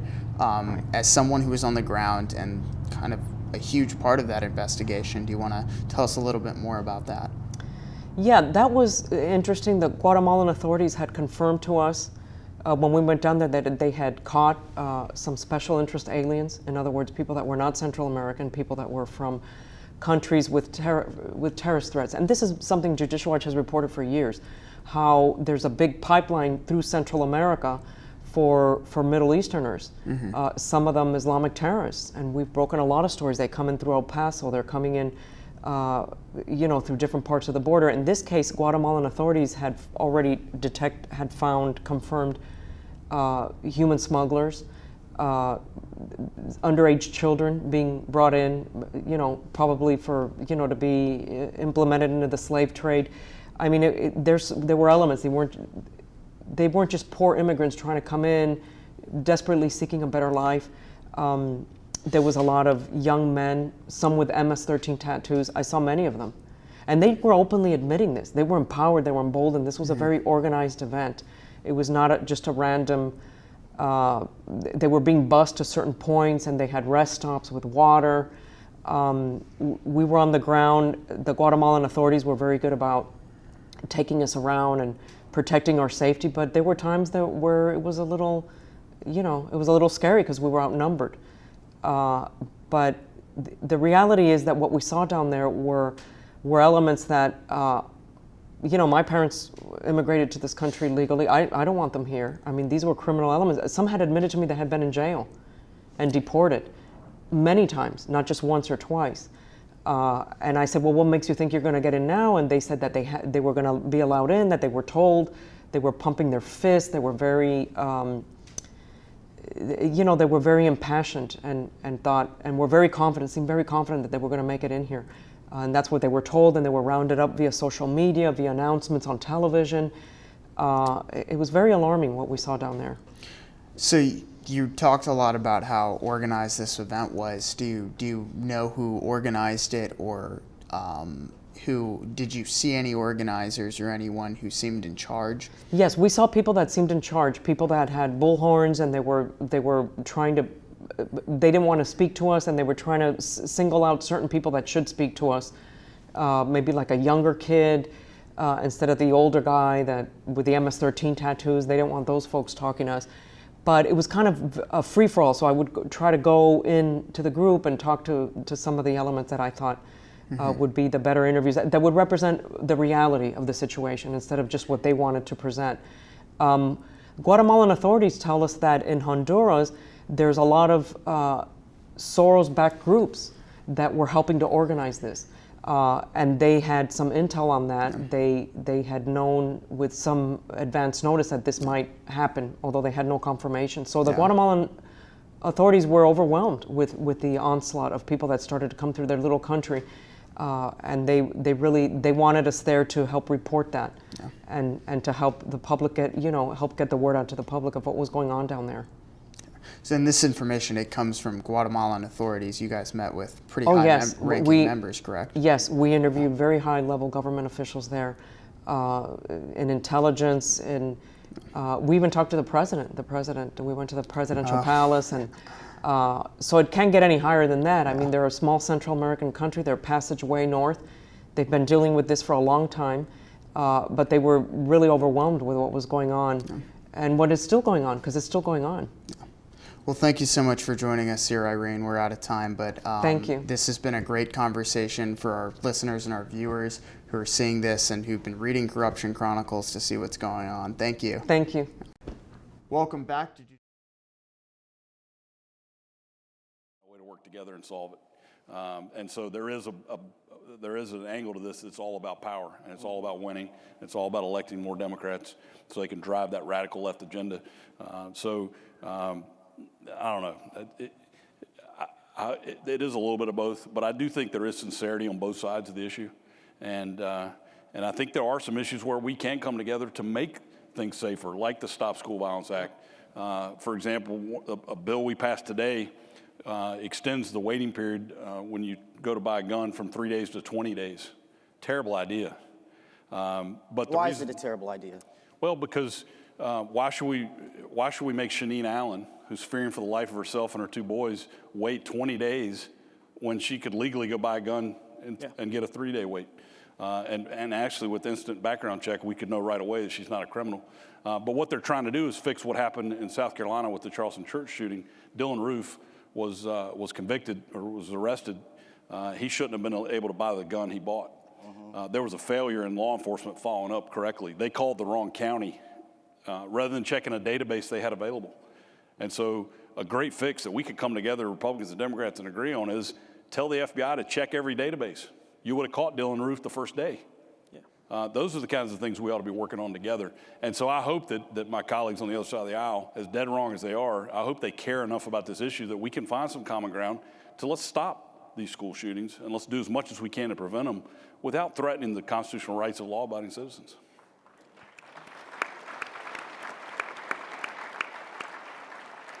Your district down there in North Carolina has some urban areas, some suburban areas, and some rural areas. Do you notice in your district any difference of opinion on these topics, or is everybody aligned pretty much the same? You know, it's kind of like a family. We don't all agree on everything, but I think most people understand the value of the Second Amendment. I think there's a lot of gun owners in my district. You know, you can always have people at different sides of things, but I think most people in the South in general either grew up around guns or around folks who had guns. I think that's changing our urban areas a little bit. I think it's what's so great about seeing these young people up here, these leaders for the next generation, is they too are recognizing the importance of the Second Amendment. I think when you get to your urban areas, though, I think there is some disconnect. You know, I was at one point during this debate yesterday, someone was standing up talking about a gun show. And the way they were describing the gun show was like the Wild West. Like, you know, everybody's selling guns out of their trunk and you got people hanging from the ceiling. And I said to the congressman next to me, I said, you know, I should invite them to an actual gun show and see what, the gun show, anybody been to a gun show? It's a great experience. I mean, you got law-abiding citizens, you got law enforcement everywhere. You got some undercover law enforcement prowling the parking lots. I mean, it's a safe place. And you've got a lot of great Americans there selling guns, and I get to touch different guns and look at, you know, I like that gun. And but gun shows are not the way that the left is describing them in our floor debates. So I think there is some disconnect when you come to your more urban areas. But for the most part, I think folks in North Carolina understand it. Kyle, I'm going to let you have the last word. And friends, we are back here at National Harbor, just across the Potomac River from Washington, D.C. Yeah, the swamp is about a couple of miles that direction. Here at National Harbor, conservatives are gathering for CPAC 2019. I'm Brian Wilson, your host, on behalf of Judicial Watch. And we are so glad that you are listening to us via the internet and various social media platforms. I am told that as many as 6 million people have the ability to watch this particular broadcast or streamcast, and we're very pleased to have you here as conservatives gather to talk over the great conservative issues of our day. From time to time, we'll be going into the actual main ballroom where the big speakers, the big names are speaking. Here at our little table here, we're talking to the most interesting people who are wandering by, including Lieutenant Colonel Tony Shaffer, a man who works for the London Center for Policy Research, National Security. Well, I'm really an expert on so many different things. You can talk about what's going on in Washington, the whole 9 yards. Tony, yes, good to see you. How are you? Good seeing you again. You know, it's been so long since we've been on air together. It's been like 5 years. Last time we were on like video. We've been on audio quite a bit. That's right. But this is the first time on video in probably 10 years. Well, probably at least 10 years. Yeah. But it's good. It's good to see you. It's good again. to be back. Yeah. Good to catch up with you. All right. Sure. Where do we want to start right now? A lot of things going on around the world right now. Right. Some of them you may not have been brought to your attention. Let's start right now. South America, Maduro, blocking aid coming in from other countries. Right. We want to try to help the people there. We're not supporting Maduro. We like Guaido. Guaido, right. But right now it's gotten very ugly there, where the Maduro forces are actually firing on rescue convoys that are coming in with food and supplies for people who are starving. Right. It's quite insane. What we have to understand now, Brian, is that the Maduro government has been doing everything it can to solidify total and, I would say, perfect control, socialistic control of the people. And that means there's no room for dissent. So Guaido did exercise his legal right to demand a new election and other things happen that for Maduro to step down. So what we see now is the chaos of a socialist regime not being willing to abide by, dare I say it, can't even say it, a basic process regarding the process of governance, which they won't abide. there was a diplomatic solution that we've been trying to implement down there with, by the way, the Brazilians, the Colombians, and the neighbors, and they won't do it. And But people are starving in the country, Right. and anytime they try to bring in aid, the convoys get attacked. People have been shot at and Right. killed. It's just a horrible situation. Right. And to that point, we now have to work with our allies down there. And I'm one of those, I'm not a big believer that we should use military force, but I think we have allies who are very close to us who have military force available if it becomes necessary. Yeah. And to one of the points I'm not sure if the public is aware of, they've had 1,000,000% inflation. Wow. Who can live Yeah. with 1,000,000? One day you want to go in and buy a car, next day you have to use the same money to buy a loaf of bread. I heard that like a dozen eggs would bankrupt you. Yeah, literally. Yeah, and many people. All right, so the president was in Hanoi, Right. meeting with Kim Jong-un. It came to rather an abrupt close. The president walked away without a deal. Right. Many people are saying, well, that's surprising because they thought they would come away with a deal. Some people have characterized it as the collapse of those talks. That's not quite the way I look at it. How about you? No, I think there's two tiers the talks will continue. And first off, Brian, I see this as a Reykjavik moment. Those who study the Cold War understand that there's a point where Gorbachev, the leader of the Soviet Union, had a very warm relationship with Reagan. They've got along very They well. liked each other. They liked each other. Yeah. But there came a point where Reagan basically said, what you're asking for without concession on your side, it's not going to happen. I'm out of here. Reagan walked out. Huge issue. The left went crazy. And now we're hearing echoes of that within the terms of what happened. I don't believe for a minute the North Koreans are walking away. I think they got shocked by the fact that we had the intelligence which was presented to them saying, hey, what about these secret sites you haven't talked to them about? What's going on in that? In other words, so we haven't really made a public show of saying in a way that would embarrass the North Koreans publicly, we know you're not acting correctly. That's correct. But we did it privately, and then all of a sudden now they got to find a way to save face and get out of the thing, so they throw up this demand, you've got to drop all the sanctions if we're going forward. Exactly. So I think it was a foil. They knew that the game was up. Poison pill. Poison pill. So the answer is, Brian, to your point, look, the high-level discussions with Mike Pompeo's folks at the State Department level will continue. I'm not sure the audience understands. We actually have continuous contact at a place called Panmunjom, at the Joint Security Area in the demilitarized zone right between North and South Korea. Low-level talks are ongoing this minute as we're talking. Right. And those talks will continue. There's often a telegraphing of what comes next in those talks. So I'm confident that this was a necessary step for the North Koreans to understand you're not dealing with the Clinton administration, the Bush administration, or the Obama administration. Right. We're not going to concede simply because we're going to Well, give a you lot stuff of people and hope for think the that best. the President Trump has not been tough enough on North Korea. This is a pretty bold move. It's a very bold move, and I Yeah. don't think that, even Nancy Pelosi somewhat said that it was the right thing to do, although she credits for the decision, which is really kind of incorrect. But even she spoke out saying this was the right move to do. So. All right, let's see what else is going on in the world right now. We are learning more and more and more as the Mueller report comes out about just how egregious the Russians' behavior was leading up to the 2016 election. Right. I mean, there's no doubt that the Russians were bad actors. No doubt. There has not been any evidence brought forth now concluding that there was collusion between the Trump campaign and the Russians, but there's no doubt that the Russians were acting badly. No doubt. And let me hit that in two parts. I was just up 2 weeks ago, Monday, I was up in Pennsylvania in front of their legislature actually testifying to the threats by Russia and others to our voting system. There's no doubt, Brian, that the old digital systems that were created after the hanging Chad issue back in the early 2000s, we rushed in to create all these new push-button machines which are all digital, but not protected. The Russians know that. The Russians know that we have vulnerabilities. And there's no doubt that they've been trying to map that system for purposes of just upsetting the election. Wow. I don't believe for a minute they want to pick a side. I think they just want to disrupt the democracy. They want chaos. They want chaos. In their mind, chaos is good. Chaos is good because it benefits them. It gives them a wider range of things they can do globally, both for political influence and economic influence. Remember, Putin's desire is to reestablish the dominance of the old Soviet Union.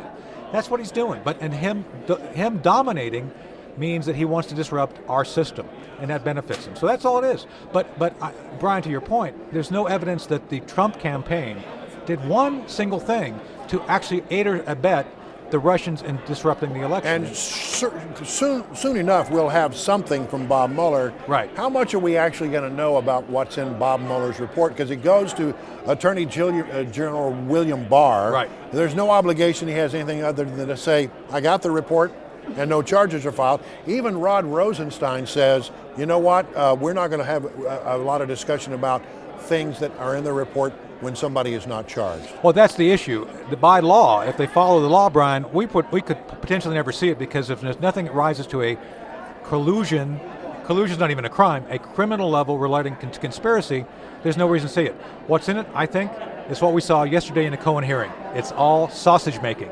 It's all how politics are done. There's nastiness to it, but there's nothing illegal about it. It's always great to talk to Yes, Lieutenant Colonel Tony Shaffer. My friend, it's good to see you seeing you again. too. Thank you so Glad you're much for back. joining us here on Judicial Watch TV. We're our own little TV channel here on social media. Judicial Watch covering CPAC 2019, where conservatives are gathering. We're in sort of a lunch mode for many people. They're trying to grab a quick bite. There are afternoon sessions. There are a number of things that happen here. Not only are we inspired by great speeches from the main stage, but in the little breakout sessions around the area, conservatives come to learn a great deal about how they take the conservative message and make it more forceful in their own home communities. So there is a lot of that going on, a lot of learning. Interestingly enough, here at CPAC 2019, you'd be surprised at how many young conservatives are here, and they are here and they're energized and they are excited about conservative ideas. You would really be surprised at just how active the young conservatives are at this hearing at CPAC 2019. Joining us now here at our little broadcast booth is Jim Peterson, who is a lawyer with Judicial Watch. And I'm really glad. Here's your microphone. That's all yours. Thank you, sir. Use it responsibly. Good to see you. Okay, so here's what I want to know.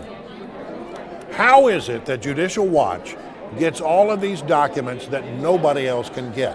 Why is it that Congress, who should be able to have some governmental oversight over the way government conducts its business, they can't get these things, and yet you, going through the court system, using the Freedom of Information Act, are able to get these amazing documents that it may be a year, it may be slow and sure, but we eventually get the whole story.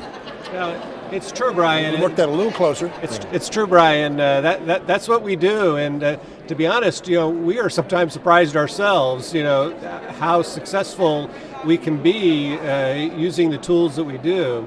But we have a large experienced team that has done this for a long time now. We use the courts, we use the law, and we use the process that's been set up, and we are able to get documents out of the government that as you say, even Congress hasn't been able to get. Yeah, and so you do a lot of your work at the D.C. Court of Appeals, am I gathering, or D.C. District Courts? Exactly. That's primarily we do it, but we also do it around the country on occasions, at the state level as well as the federal level, because there's a lot to learn out there, and that's what we do. But what I've always been impressed is that the district judges and the judges that hear these cases, many of them in Washington, D.C., seem to have a real respect for what you do, and they seem very angry at times at how the government is trying to be obstructionist, that they don't want the people to know what's being done with their taxpayer dollars. Well, that's true, and it's particularly remarkable because these judges usually have come out of the government experience, or from firms where they've often been on the other side, and they are supportive very often of us, and they sometimes are very critical of the games that the government plays in trying to block our efforts. Right now, we're in the middle of another phase of trying to get at Hillary Clinton and her emails and the whole story behind that. And the judge is threatening the government, not just the government, but the government's lawyers for the cover-up that they have engaged in. I mean, it's a really remarkable story that we're pursuing. I've been on that particular story. I have always been sort of shocked, stunned, and amazed at the way the people around Hillary Clinton were able to game the system. For example, people who were actually involved in the scrubbing of documents at the State Department ended up being Hillary Clinton's personal lawyers. And therefore there was a lawyer-client protection for some of the things that happened when she was Secretary of State. Yeah, it's really troubling, the connections. I mean, just recently in one of our cases, we obtained an email that shows that when the FBI was making its final decision on whether to go ahead and prosecute Hillary, the Hillary Clinton's lawyer, David Kendall, longtime lawyer, just simply called up the FBI's top lawyer and said, "Hey, let's discuss this because I want to make sure this is going to go our way." And of course, the FBI's general counsel, their top lawyer, immediately took his call, and they did everything they could to accommodate Hillary Clinton's lawyer. It was stunning. So you have Jim Comey gone, Strzok and Page. They've sort of left the scene. What about Rod Rosenstein? What is the end result? I hear people who say that they think Rod Rosenstein has some real answering to do. I hear other people say, well, if that were the case, why wouldn't Trump get rid of him? He's kept him around all this time. He's going to be leaving office very soon. What happens to Rod Rosenstein, in your estimation? Where is he in this whole game? Well, that's a very important question to see if there's going to be any accountability for what's gone on. It may be that all the establishment lawyers, come together and try to protect him, and what we've seen, or whether these former FBI employees and Rosenstein himself, are held accountable. It's really hard to tell. This has gone on for so long, and Rosenstein himself has supposedly been leaving for so long, but he's still there, and we don't know yet for sure what's going to happen. But it's a real test for the new Attorney General. What is Judicial Watch doing with regard to whatever conclusions come out from the Mueller report? Well, first of all, we think if what the Mueller report is simply another dossier put together by opponents of President Clinton, and we think that's frankly outrageous use of not only the taxpayer money but 2 years worth of effort. We're looking forward, like everybody, if there's actually any substance in there.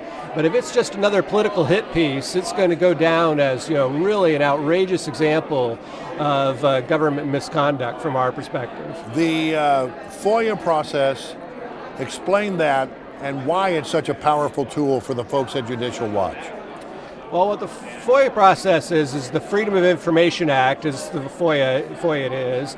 And the Freedom of Information Act, which has been around about 40 years now, provides any member of the public, including groups like ourselves, the right to go in and request records from the federal government. I mean, there are certain things that they're entitled to keep secret appropriately, national security or certain law enforcement things. Stop you, because what happens is you make the request, and often those requests just get ignored for a long period of time. How long do you have to let that sit before you can then go in and say, Judge, they're not responding to our request? Well, the law set up by Congress is that the government has to respond to our requests within 20 business days. And as unfortunately typical in the government, the agencies ignore the law, and we then go to court. So we have to wait 20 business days at least, because to see if they'll respond. They never do, and then we go in and begin the court process, which gives us the right to get some reasonably more prompt response from the government. And so once the 20 days is up, you go in, and then how long can they drag their feet on this thing? Oh, it's really amazing. I mean, we've gone many years. I mean, it depends. It depends on the type of the request, but in some cases, we can, in a matter of weeks or months, turn things around. And again, as you said, these are records that otherwise would not be available to the public, and the only way we're going to learn some of these important facts. How did you come to be associated with Judicial Watch?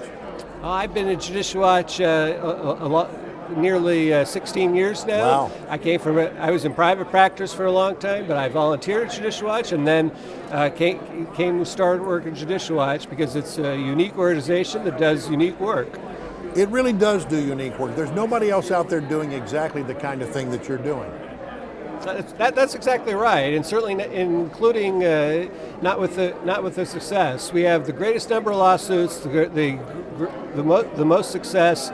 We are the leader in this field, and there is no other organization on the left or the right that has the resources or the track record that we do. All right. Well, Jim Peterson with Judicial Watch, it's a pleasure to have you here. Thank you so much for joining us here. I'll take that microphone back from you. I'm Brian Wilson. We're at CPAC 2019. We're going to take a little break. Oh, no, we're not. We got another guest coming in. Excuse me. We just, we are, as we say, winging it here at Judicial Watch TV. And joining us right now is Chris Farrell, who is an investigator, does a lot of the investigative work for the people here at Judicial Watch. And these people work hand in hand with the attorneys. Hey, Chris, good to see you. Good to be with you. Here is your microphone. Thank you, sir. Use that wisely. Sure. So let's talk a little bit about, as Director of Investigations and Research, how do you work in hand with people like Jim Peterson, who we just heard from? Right. Well, we do all the groundwork that allows them to litigate. And so in the 20 years I've been at Judicial Watch, we've come a long way. We used to, relatively speaking, be a smaller operation with fewer resources, fewer people. And then over the last 20 years we've grown, and we've increased both our capability, but also sort of the intensity or the level at which we can investigate stuff. You know, the margin of difference for us is we just don't talk about certain public policy issues or investigate certain public corruption issues.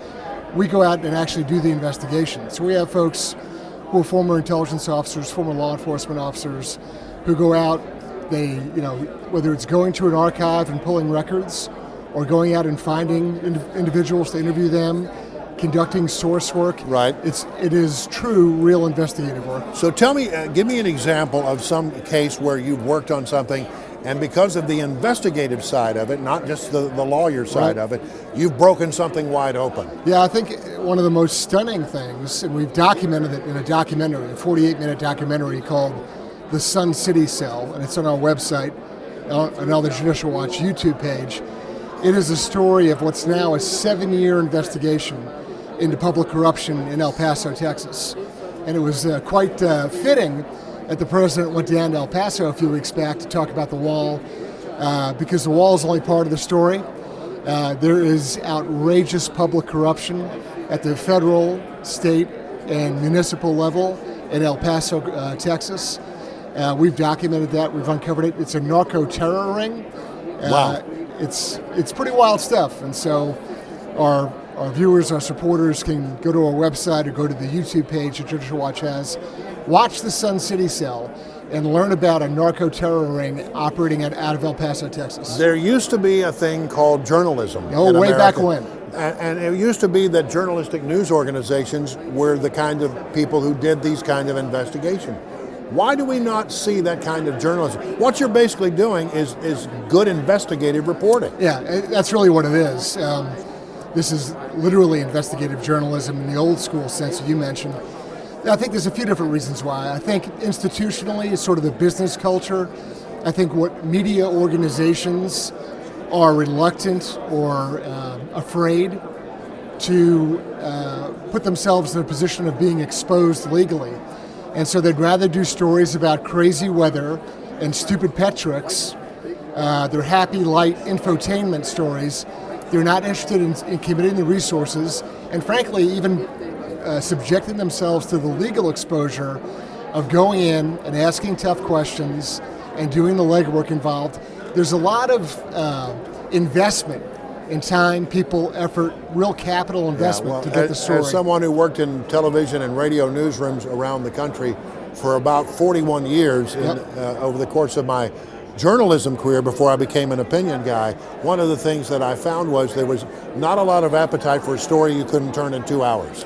Correct. Yeah. And we know persons in common who have pursued certain storylines and they've been told, pick another topic. It happens, doesn't it? The editor comes back and tells them, go someplace else, find something else to worry about. And you have to ask yourself why. Why does that happen? And is it because they want to slant the news in a certain direction? Or is it they just don't have the appetite for the storm that will come in this kind of reporting? All the above. And yeah, I think another part of it is also, they've got friends, and they have friends who have friends. And they're really not interested in that kind of exposure because it's awkward, it's embarrassing. And so they'd rather have a reporter go pick another story. I'm proud to say we don't ever do that. Not ever. We don't forget. We don't quit. We are persistent as hell. Right. And we've had all kinds of people over the course of the last 20 years say, hey, that really wouldn't benefit. I don't care. Yeah. We're going to go where the story goes. Wherever the story, correct, good, bad, ugly, or indifferent. It doesn't make any difference. It's going to go. So what are the things that you're working on now, as much as you can share? Yeah, I mean, it's endless. There's some stuff that we do, frankly, that no one will ever know about, and that's just fine, because in some cases, there's literally lives at risk. I'll go back to the Sun City cell we talked about before. If that was a pie, that's about a third of the pie. 2/3 of the pie we can't talk about because literally people will get killed. Wow. That's a severe example, but it's true. Obviously, we're spending an awful lot of time trying to unravel what really is a legalistic or a law enforcement coup against the President of the United States. Just as a little thought experiment, I want you to think of the dozen or so people out of Justice and FBI who have been fired, resigned, retired, gone away. The Comey, Strzok, Page, Baker, that whole the list is as long as your arm. That's right. So just for fun, think of that caliber of government official, that sort of rank and authority. Now lift it up out of the Justice Department, slide it over, and drop it into the Defense Department. If you had flag officers, generals and admirals, senior field grade officers exercising their authority, abusing their authority that way, you'd call it a coup d'etat. Yeah, you would. And so to throw a term out there that is used in modern day parlance, there really is a deep state. It's real. Unquestioned. And there's a few different flavors of it. There's the ideologues who have an agenda that they want to drive. There's also just sort of the institutional protection side of it, which is we've always done it that way. And anybody who would dare change the channel or shift the narrative, that's very threatening to them. They don't want to get involved in that. Right. And so there's a couple of different flavors of the deep state, but it's very real, and it is probably the greatest single hurdle that President Trump and his administration have in changing the course of the country. Yeah. The work of Judicial Watch, not replicated any other place. Tell me, I guess there comes, I would imagine, a great deal of satisfaction in working in some of these investigations and learning stuff that the public really, you have a passion for finding the thing that the public has a right to know. Yeah, there's a lot of lost history, you know what I mean? There's a lot of stuff that occurs that goes on that there's a backstory to, that folks don't realize, hey, how did that happen? A brief example. I love it, yeah, tell me. When people talk about Hillary Clinton's emails and her email server, do you know where that derives from? How did that all come to be? Benghazi. You're right. Because we had sued to get records and documents concerning the Benghazi terrorist attack, killed Ambassador Stevens, 3 others. And when we got all these records and documents produced to us, you know what was conspicuously absent? Any email to or from the Secretary of State. Isn't that something? All these other characters around her were communicating back and forth, as you might imagine, saying, hey, what's going on? What are we going to do? What's the reaction? The sort of narrative you would expect, but conspicuously absent was anything to or from the Secretary. So fast forward about 10 months, the suit concerning Benghazi had actually been closed. We had to reopen it because the State Department came to us and said very sheepishly, well, there's another universe of documents we've just discovered. Well, what's that universe of documents? And then they admitted, well, we had actually perpetrated, we meaning the State Department, have actually perpetrated the fraud on court. We had knowledge of Mrs. Clinton's email server and we didn't disclose it. Wow, and the judge went apoplectic on that. Yeah. Correct, Judge Emmett Sullivan in that case. But in that 10 months, this is the thing that I think a lot of people have lost sight of. There was a tremendous scrubbing operation. Absolutely. And so we may never know what was in some of those emails, because those emails got scrubbed. There are names. There were names of. There was a report of a very sophisticated scrubbing operation going on at the actual State Department. Correct. And there's, whatever happened to that? There's a hell of a lot of guilty knowledge around that, right? There's senior leadership, folks, frankly, that are even still there, who either knew or should have known what was going on. They knew Hillary Clinton was running her own server, and they all sat by like the three monkeys, right? See no evil, hear no evil, do no evil. Am I correct in saying also that somebody involved in that scrubbing operation ended up actually legally representing the Secretary of State? Correct, Cheryl Mills. You know, there's a handful of people who got immunity deals that you or I would never get, trust me. Yeah. And they got these sweetheart immunity deals in order to cover up and to then be insulated legally from any further prosecution. They're fundamentally flawed. And so the joy that comes, I would guess, in your job are having those moments where you get that thing, you go, wow, never saw that coming, never had any idea that was what was going on. Correct. You're working behind the scenes and all of a sudden, bam, well, there's this server we didn't tell you about. Right. But it doesn't happen, and this is the thing I want to impress upon our audience, it doesn't happen unless you're out there plugging away every day, hammering away at the system, using your investigative techniques, using the court of law to get at the heart of what's going on behind the scenes. Otherwise, it's either, look, people are busy leading their lives. They're going to work, paying the mortgage, taking the kids to school. They don't have time necessarily to, review and condense all this material. It's impossible. They have a life to live. But fortunately, that's our job. And so, besides doing all the investigative work, the other part of that is we need to be able to communicate that to the American public, right? One of our main functions, the way we're organized, is to educate the public about the operations of government, what the government is or isn't doing to them or for them. Right. And so folks come to us and they rely upon us as a source of credible, documented information about what's going on in the government. The temerity of you people at Judicial Watch insisting that the government tell you what they're doing with dollars that you can send them. And that's really the key, because all the stuff we do, something like 99%, maybe there's 1% that isn't, but 99% of the stuff that we're doing is all document driven. It's records. And so even if you disagree with our sort of editorial philosophy or approach, you can say, oh, those guys, we don't like what they say or how they say it. Okay, fine. Here are the records and documents. You look at them. You tell me what it means. Talk about the importance of this gathering that we're at now, the CPAC 2019, where conservatives from all over the country come together.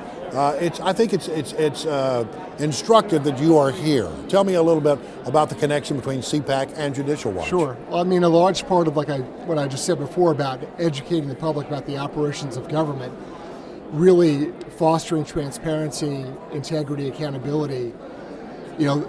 This is not only a safe environment for doing that, because it's a bunch of conservatives together, but it's an important platform to get the message out.